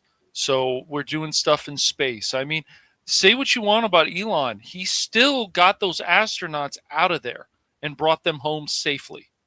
He was the only one who did it. There's probably another program out there or something like NASA that could have done it, but Elon brought those people home. So. Well, Russians. A lot. Yeah. Well, Elon, I guarantee you, is in it for the quality. He tests his rockets. He explodes them on purpose to see, what they could take. And I guarantee he's not buying parts from China, or not many anyway, because we are, as a society, as a world, we've gone the way of cheap, inefficient, low quality, right? Because our economy has gone straight down the toilet, and people, if they want people to buy their stuff, they have to figure out new ways to make it cheaper. And when you do that, with space exploration, and sending rockets, shuttles, whatever, up into space, you can't go cheap. No, but they will. They will. I know they will. They will farm stuff out to the lowest bidder, and they will get corners cut. They will get cheap materials that buckle under pressure. It's just that's the culture we as a whole, as a people, live in now. Right, and I feel stuff. Right, and things like the Challenger, Anonymous, I feel people need to watch this probably more in schools and whatever, because maybe this will help more for people to learn things that we need to work on our safety regulations. And like you said, cutting corners is not going to solve any problems, and it's been proven over and over again, and it can just cause more disasters. I mean, Boeing has had all kinds of problems with their planes, at least recently, at least the last few years. And there's obviously some problems there, and people need to do investigations and find out where they're cutting corners, what cheap material they're getting, because this doesn't help, especially when you have people in the planes. The planes, they say it's still the safest. It's still flying is still very safe, but well, that's yeah. Per capita, they can transport more people than one car, so Right. it's per capita. They can say that technically, Right. Yes. But you can't kill 300 people all at once in a car. Right. Exactly. But that's true. Yeah. Even then you're not trying. Then the materials, you're trying too hard. Even the materials, you have to look at like the people who are designing stuff, the R&D. Like, I hate to throw it back to Minnesota, but the guy that just got shot, if it is true, his gun that they took out went off on its own, and apparently that certain pistol has a reputation for just discharging for no reason. Just you hit it a few times. There's videos out there and there's lawsuits. What do you have? Yeah. And so that all goes What back to brand is it? What do you have? the students who are designing this crap. Right. True. What brand is that? Sig Analog. Sauer. What? Yeah. What brand is it? It's a Sig Sauer. Okay. And the military that stopped explains using them. Yeah. Hey, if you're into weapons, don't buy Sig Sauer. I can tell you that right now. No. Yeah. Because sour means lemon. You don't want a lemon in the firearm. Well, you don't want one going off shooting yourself in the foot, or going off in a certain situation where it spooks the people who are highly on end already and thinking you're shooting at them. So that's not a good thing. No. I mean, as much as I'm not a fan of Glock, at least have a Glock. Yeah, they just work. I'm sorry. I have a Glock and they work. They don't mess up. There's not a lot to mess up. Me, Walther 38, P38, good enough for me. I'll even take a Beretta. I want a 92 FS so bad, just because it was the gun in the 80s movies. Actually, the Taurus version was far better. Nah. Get out of here with that Taurus stuff. Yeah. But before we wrap it up here with this particular live stream, is there anything else anyone would like to say about the Space Shuttle Challenger and her crew?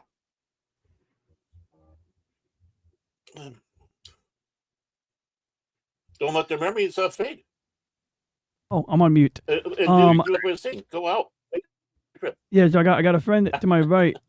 Is he to my left? He's to my left. I got a friend to my left. His name is Reggie, and he's gonna, if it's all right with you, say a few words because I think he's a bit more eloquent than I am sometimes. And I recently restored his good voice. I figured out what the issue was on the Linux side and was able to correct it. So Reggie, play me out, man. We all love Reggie. You can't hear Reggie because I didn't hit the right button. I'm sorry. It's okay. I'm sorry, Reggie. I didn't mean to mute you, buddy.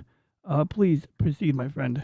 Hi, I'm Reggie, Ronnie's co-host on the Monday show on Thursday. As we close, we remember the crew of Challenger, educators.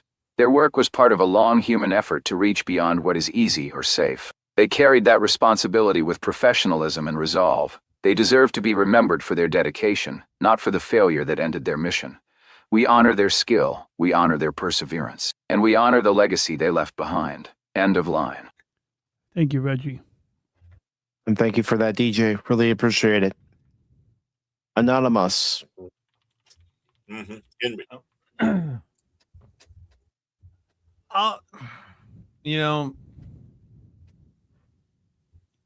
As all the astronauts out there who put their life on the line, they sit in those seats, they get behind the consoles and put on the helmets and the suits and blast off into space on a bullet, into the unknown, into danger, into a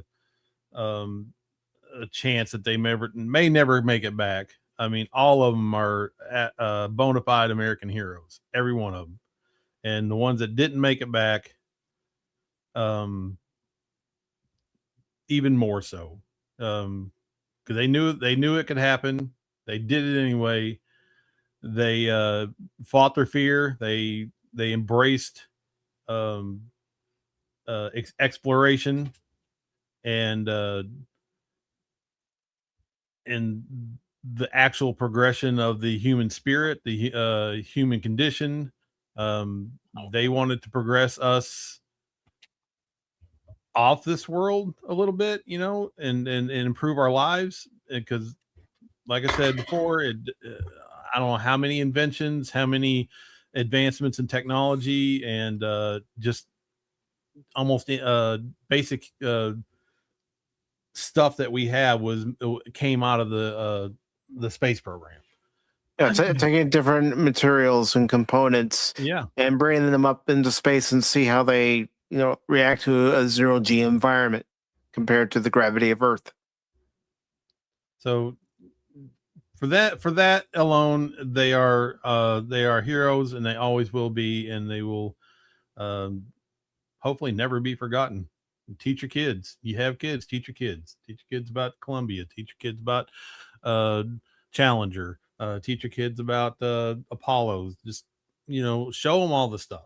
It's cool as crap, and it sparks imagination. It sparks creativity, and who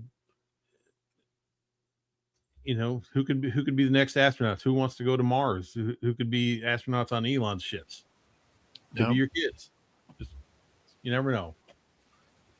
And Helion does say, I had a lot to say, but missed most of the stream, and I will definitely bring up one of the very important reason as to why, you have other things going on in your life. And Lady Miss says, for those that boldly go where no one has gone before, and those that paved the way for them to travel to the stars, we salute and thank you. And Cash, what do you have to say? I think Anonymous covered it for everybody, really. No, really, I do. I mean, the biggest problem that we do still continue to face in society is that we forget about these things. You could ask a lot of people now, especially the younger generation, you guys heard about the Challenger? They'll probably be, what? So, we need to reinforce these things. Yeah. And tell people that, because this stuff is important. And then there's also people, like I had said before, that they just don't care about space exploration. Well, I like living on Earth. I don't care about this. Why are we doing this? We have to keep exploring. No. So, I don't care if we don't. There are materials that were developed for space research and the shuttle that were eventually adapted for medical use. What? No, that can't be right. My mom always pointed out that things like Velcro, improved quality of life for people. But even these things are small things in comparison to the greater work. But Cash inspired a thought. I know we're wrapping up, but he inspired a thought. He reminded me just the other day. I'm watching a guy. He does like economics, geopolitics. Like he's sort of like like a guy who's like a First and Second Amendment advocate, and he's a bit of a libertarian. But like he brings up Artemis. He can't pronounce the word Artemis. But okay, fair enough. I'm not going to police people's grammar. That's okay. But then he brings up like, oh, we went to the moon already, but here we are to talk about going again. It's like, did we go to the moon the last time? He's basically questioning the original Apollo missions, and it's like, he's quoting the idea that, he's making like remarking how people say we lost the technology, and it's like an often repeated talking point for people who don't know how any of this stuff works, and either it's purveyed by people who simply want to get a following for denying the Apollo program. And then often it sounds good to reasonable people, and they repeat it. They repeat that and the question of why haven't we gone back since? And I'm not going to get into the whole reasoning, but there's, if you actually look into it, like just on the record, it's pretty clear there's like reasonable reasons why you don't go back to the moon. But just the idea, I guess all I'm saying is like he questioned it. I like to pick one example, and it's like just making the F1 engine. They had to make a special welding machine, a brazing machine, a vacuum brazing machine that can enclose the entire F1 engine and do it all in one shot. Like you're welding something in one shot in a vacuum chamber. And this machine is huge. It's not the kind of machine you keep around. But beyond that, I don't know. If you just read about it, like it's not like they can make up all of this stuff. NASA does things so publicly that, like, the only things they don't do publicly are the military missions. And anyway, that's a whole other sidebar. I'm going to probably dive deep into this on tomorrow night because why not? You know, I've been dying to talk about it. Ever since I watched that guy's video, I started drafting a comment, and I'm like, it's just easier to just verbally react to it. But, you know, it's like when people say, like even the guy I'm talking about, nice guy, he mentioned Cash about, you know, like how we could be spending money over here. But when you look at the budget, it's like 2% of the budget, or 0.5% actually. And during the Apollo program, it was a much larger piece of the pie. And I'm not saying we should go back to that, but don't say that money should be spent elsewhere when we're spending less money than we ever did before on this stuff. You know, it's not the problem. Like, that's not the reason why, you know, we don't have money for things that we probably shouldn't be funding anyway. But that's a whole other topic.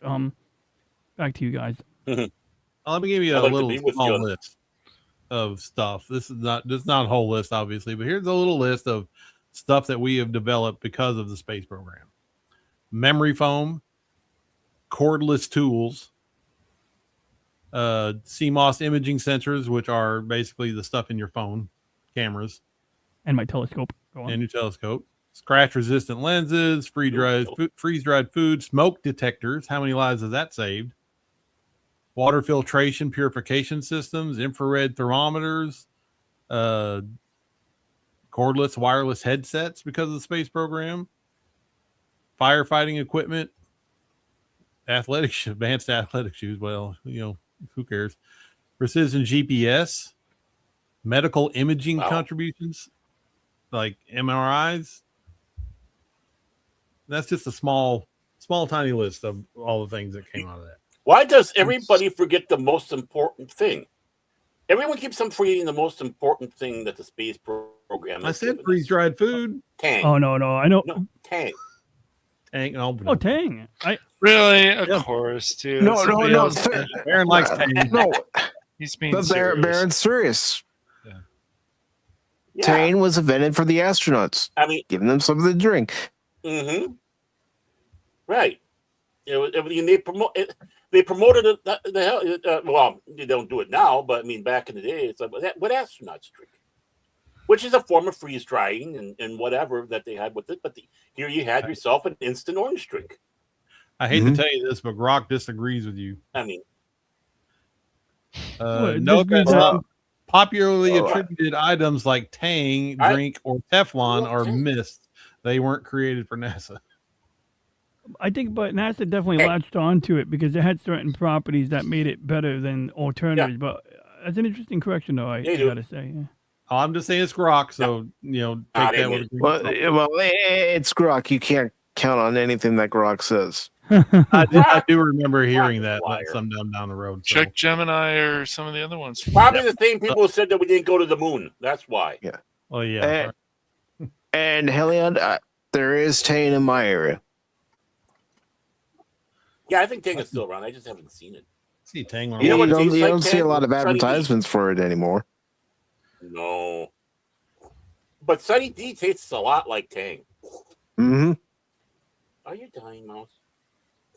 And hairball. And I just want to say that I do strongly believe we should still be going up into space. Yes. Experimenting with different technologies and finding out, what is the limit of our materials down here up in space. Mm-hmm. But educating ourselves. Well, it's creating new elements to survive in space, right? Mm-hmm. Making technologies to where, the heat shields are great, but can we make indestructible heat shields where they can take a hit and not have a problem, or all kinds of weird stuff. Mm-hmm. I'd rather send you. Yeah, I'd rather send you to the moon, Helion. Well, I was gonna pitch in and like take a GoFundMe for sending Mike as far away from our solar system as possible to see, first human past Pluto. Right. Well, it's funny you mention that because I think where Elon is like maybe missing the prize is he's talking about Mars. Now that said, he is working on landing on the moon because that's something he's literally received a contract to perform. But asteroid mining could pay dividends versus having a science outpost on Mars. And while I do appreciate the idea of having a backup plan for humanity in case something cataclysmic happens on Earth, asteroid mining is a way that you can both support Mars facilities because now you're doing your manufacturing in orbit. Because really the goal, that as a friend of mine put it, our goal, one of our big goals should be reducing what we have to bring up from a gravity well. Earth is a gravity well. And, it's like you could build big in space, or you could build, if you could just get certain things sorted out, like how you go about smelting in orbit, you can now get your resources in space as well. And in situ resource utilization, I believe, is the fancy term for it. And I'm hoping that once, they get the moon mission going, Artemis is going, and they're getting prepared for Mars, I'm hoping that development starts to shift gears. And that's why, at least, even though we make fun of Jeff Bezos, he is doing a good job with whatever rockets he does launch, whatever few public appearances you see of the rockets, they do work, they do their thing. There are some weird patent issues, like they might be doing some patent trolling where they patent a feature that now if any other company adopts a similar feature, they're going to be like sued for it. But in general, competition in this field can still yield better results than if we only had one player involved. And it's, one area I give Obama credit by ending the space shuttle program and shifting priority and resources towards private sector space programs. It gave companies like SpaceX an opportunity to fill that gap. Yeah, it's really interesting. I didn't know that. Yeah, I mean, just that the way they did it was we were without a landing capability. We had to rely on the Russians. That's a negative aspect of that. And Shane's exactly right. And the thing is, I'm for more private. Yeah, I mean, I believe in making it more into the private sector. I'm a bit libertarian on that one because, again, it's the competition. That's what drives new innovations, safe innovations, and the like. So I'm glad to see that we have that going. Now, Lady Miss said something earlier. I'm sorry, I got to respond to it. It's about Tang making you glow orange. I hope that's true because if it is, I'm going to overdose on Tang, shave my head and beard, and run around the neighborhood naked in the middle of the night. So someone comes up with a new creepypasta about the Orange Man. Well, yeah, you gotta maybe a blonde hairpiece and do a Halloween costume. Well, we'll see the last of Barrett. But it was good knowing you, buddy. We'll be showing your honor.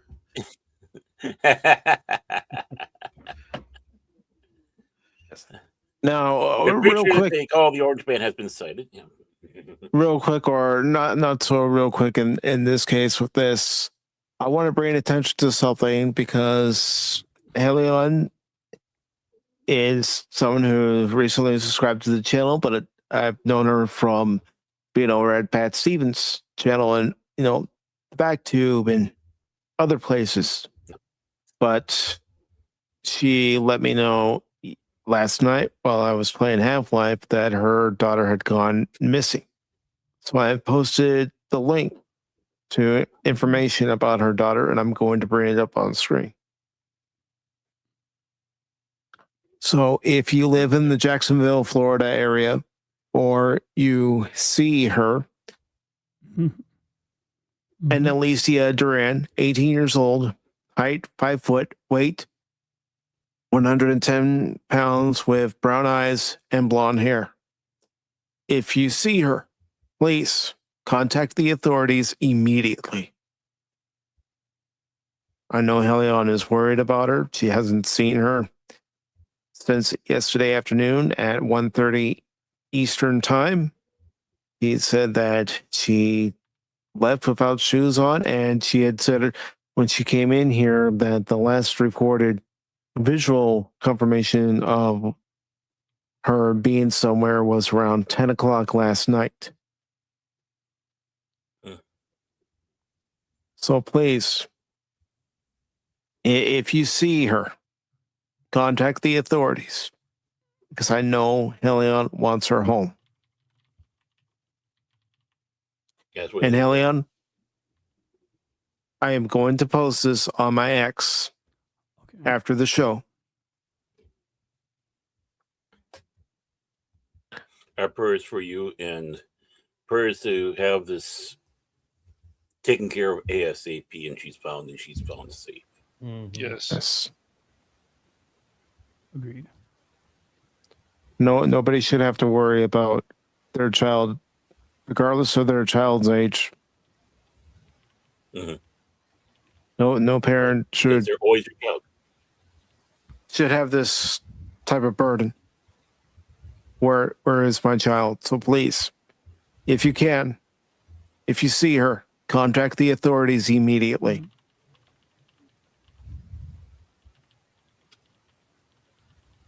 And with that being said, gentlemen, if you would like to promote yourself, now would be the time. Coming back up to speed. Talk to you all later. Except I'll be with these Goombas. Okay. Maybe I'll try to sneak into DJ's show tomorrow, talking about the moon landing hoax. You're gonna be on AJ, Abomination AJ, or DJ? I said DJ. Oh, you said DJ. I'm sorry. I thought you said AJ. I was like, Abomination AJ? He's a cool dude too. But And on that note, and I'm like, he's talking about the moon landing. What? No, I'm kidding. But jokes aside, yeah, if you want to come through, I send you a message. I gotta see if I can. I gotta coordinate dinner with my pops, and maybe I'll actually stick to a time that is reasonable and consistently accurate as per the time I set that day. Sure. I mean, I'm actively hoarding myself here. You'd be great for that one, man. See this is how you network on here. Right. And okay, yeah. Just what would you send it to me on? Mail? I would. That's a great question. I don't know. How do I message you? X or email? I think I got your email address. I think you do. Yeah. You sent me that cool video of my self. Well, not myself. A turtle or someone doing something funny with a turtle. Yeah, I got you right here. I got your email address. Yeah, I got the Galaxy video you sent me a while ago. Yep, got you.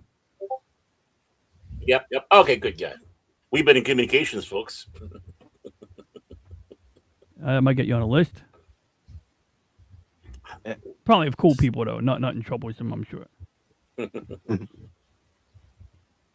I'm a troublemaker, you know that. But yeah, on my show, I'm not trying to promote. Reggie said some somber words, and I don't want to take away from Impact. Reggie's a great co-host. I mean, I know he's just a language model, but this large language model works, and so that's all you can ask of a machine, and it's software. But I do some astrophotography sometimes if weather permits. I'm doing it right now because today night it appears to be clear, and we are looking at the cigar galaxy, which looks like a cigar, which is awesome. And because the night is young, unlike last night when I imaged the cigar galaxy, I will be able to get good pictures and just give you guys an idea of what the cigar galaxy looks like. I'm gonna go pull up my the most recent raw data from last night, and then I'll leave you with that. But I talk about different topics. We explore topics. We just kind of have fun, and I have a really, really, really great audience, a great group in the chat. Lady Mist is often one of the regulars, and it's just, a real pleasure to have nice people who give good feedback and, share their thoughts and ideas on things. So, yeah, this is the cigar right over here. You can see it literally looks like a cigar. But one of the things that I had to focus on last night because whether it was gonna become sunrise, I put it into hydrogen alpha. Now, if you notice, the cigar is still there, but instead you just see this bright part here. So when you see a picture, there's a bright red stuff that emits from the center of the cigar. And I'm sorry, my scroll wheel is all messed up here. I literally have an Apple Magic Mouse taped to my keyboard so that I can scroll better than my scroll wheel. It works all right. So anyway, bottom line is, we're going to see what the weather holds for us tomorrow. But if nothing else, I talk about stuff, and on occasion I even have guests on like you guys. And the last time you guys are on, you guys were awesome.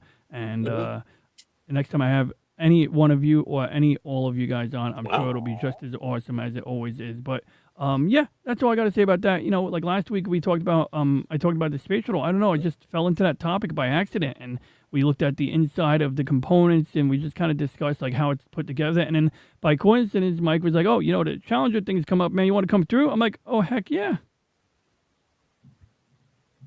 And this was a great opportunity. And to either just, like, science officer or science expert. I know I lean into the technical stuff more, and I'm glad that Mike was able to, like, you know, fill in all the you know, the human stuff, because I mean that matters. I mean, that's like, you know, I guess I'm just utterly fascinated by the technical angle, and understanding the technical angle helps us understand, you know, the risks involved or the decisions made that led to the, you know, situation. Yeah, and I knew when I was going to be doing this live stream, I wanted to make sure I had the information there and ready to go. So even today, before, you know, going into StreamYard, I was still looking for information to make sure it was, you know, as up to date as possible with information.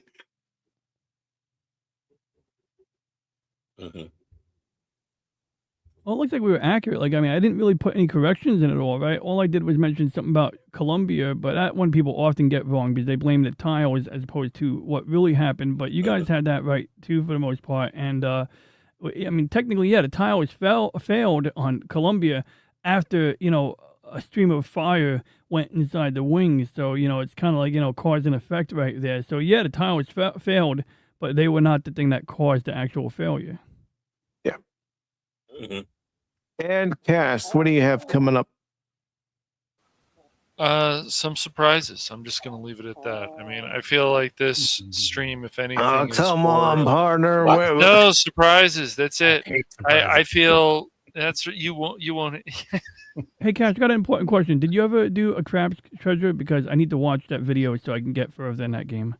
I've done the 2 parts. I'm still working on the third Okay. part is not ready yet because I want to get higher level because things are getting a lot harder in that game. Well, you got further than me, so I'll watch what you have. Thanks. Cash has crabs. But no, there'll be some surprises coming up. So, you know, and I'll just leave it at that. I want to leave it short and sweet like Baron. So. No Evil West. Who knows? We'll see. It's a surprise. See, he's even all the information from me, folks. Wait, And now you know how I feel. Yeah. And Anonymous. Anything on the horizon?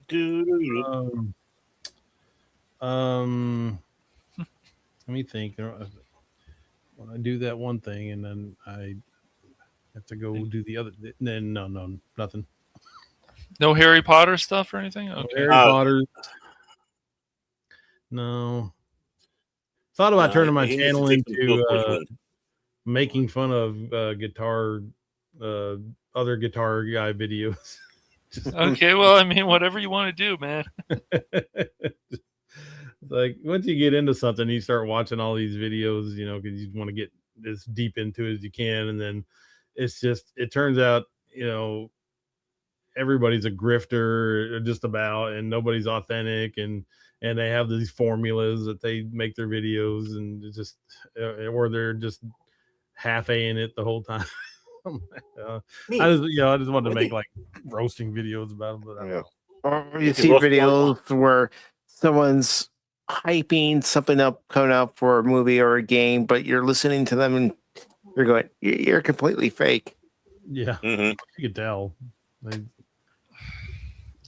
Yeah. So yeah, YouTube's full of it, and it's hard to find the authentic stuff to listen to and watch. You know, you find a few and you stick with them, but yeah, right. You have to listen to them sometimes a couple times and hope that the first one wasn't just that rare one that made them sound good. Oh, you can tell right away when they're like, "Oh my gosh, guys, you got to play this." And okay, can you give us better reason? No, it's just amazing. Yeah, five or this one trick will turn you into a rock god in 5 seconds. It's like, all right, I don't believe you, but okay. I tried the trick and I'm not a rock I god. believe What happened? It's crazy. You got tricked. You got tricked. It's clickbait. It's all clickbait. Yep. What you need is a gray cat. I mean, I have a gray and white cat. See, there we go. That'll make you a superstar on YouTube. You got to make sure you show them. No, Mouse, you've been kind of camera shy lately. Good to see you back here. But real quick before I promote what's coming up on the channel, again, please, if you can, if you live in Jacksonville, Florida, even if you don't, if you see Helion's daughter and Alicia Durant, please notify the authorities immediately. Let's bring her home, safe and sound. And again, Helion, I will post the link in X after the stream. everybody share it. Yes, please share it out. But as far as what's going to be coming up on the channel within the next few days, tomorrow I'll be playing more Mass Effect at 6 p.m. Eastern on both YouTube and Rumble. And then Friday, I'm going to be doing a Rumble only stream at 6 p.m. Eastern. It's not any kind of membership stream or anything. It's just Rumble only to try to get a few more watch hours done for the premium program. So I'll be playing a variety of games, one of them being Ghost Trick, the other being Marvel Rivals. And then I'm also going to be playing Arc Raiders for the first time on stream. So if you want to combine, watch any of that. And then hopefully, because he had told me at one time, but obviously things have changed, but hopefully we'll be playing Evil West Friday night as well. Never gonna happen. I'm still waiting for me to join in with the game meet again. Yeah. And Cash you know, doesn't like you know who we're waiting on? I know he doesn't like me. He doesn't like me. Him. He's too busy with. We're always waiting on him. Yeah, you know, right now he's probably getting his kale sandwich. Kale. He's got a drug kingpin. Tofu wrapped in kale. You guys, I'm telling you, Syndicate man, run. I'm going to make sure to put in your application so you guys can work at MSNBC, Doesn't PBS exist no more. NewsHour, MSNB Now, whatever you want to call it, CNN. You guys will be perfect for all this fluff you guys keep putting out. Hey, Kale at least and we'll be coming up with better lies. That's right. Sure. We'll have more Interesting. entertaining and right. more interesting lies Yes. and more entertaining lies. Than the rest of them. Yeah, exactly. I mean, Yes. I could be working for the World Weekly News if it's still. Well, I mean, it's still around on the internet, but you know, if that paper was still around, I could be working for them. No problem. Mm-hmm. Fat boy. But at this time, I also want to thank those of you who were here. Tim, thank you for providing those pictures of Discovery. Really appreciate it. And I'm not talking about Star Trek Discovery. I'm talking about Space Shuttle Discovery. I can get you pictures of Star Trek with Discovery. That's not a problem. No, there's no such thing. I don't know what you guys are talking about. Never happened. Never heard of it. Never. Had a wannabe, thank you for being here with us tonight. I also want to thank Lady Mist for being here with us tonight. Greatly appreciate it. Hello, Jace. Oh, Jace was here. Cool. Jason Yes. getting married. Oh, snaps. Congratulations, bud. I must have missed Oh. him. What did I miss? Congrats. Congrats. Did he get married? He's getting married. He's in the Oh, he's getting text married. chat Mm. with Oh. Mm. I haven't really checked So X chat it- that much. Oh. I don't. Yeah. or the Okay, getting that ball whatever and you want to chain. call it now. Well, congratulations, Jace. Wow. Congratulations Yeah. on this big step, brother. And our condolences to your future wife. Yeah. Also, friendly Fire Clips, thank you for being here. And GTA, Rockstar God, Gamer, Merc Woo. Thank you for There being you here. go. That's You did it, That's a man. mouthful. Yay. That's a mouthful. Shut up, Yay. Cash. Shut Yay. up. Shut Wow. up. Shut up. Shut up. Wow. I'm still trying to be respectful for tonight because of the topic, so I'm So avoiding am I, saying a man. few choice words. I'm just saying that was an impressive name, though. It was. Yeah. That was a mouthful. It was good. He got it, though. It's a good job. Phil, thank you for being here with us tonight. Really appreciate it. Tommy, thank you very much. And his gay pig. Real Wade Gaming Clips, thank you, Wade, for being here. God, thank you. And again, brother, I'm praying for your father and safe trip because he's going to be leaving tomorrow to go see his father. So please, safe travels. Helion, I'm praying for you. I'm praying for the safe return of your daughter. I hope she comes home safe. Right. Shane, thank you very much. Let me just make sure that I didn't miss anybody. Of course, DJ and Anonymous, thank you. Sweetly. Thank you for spending time out of your Wednesday evening to talk about this topic. And it's a different topic than what we normally would talk about on the show, but it's an important topic. Jet Sparks, thank you very much. And of course,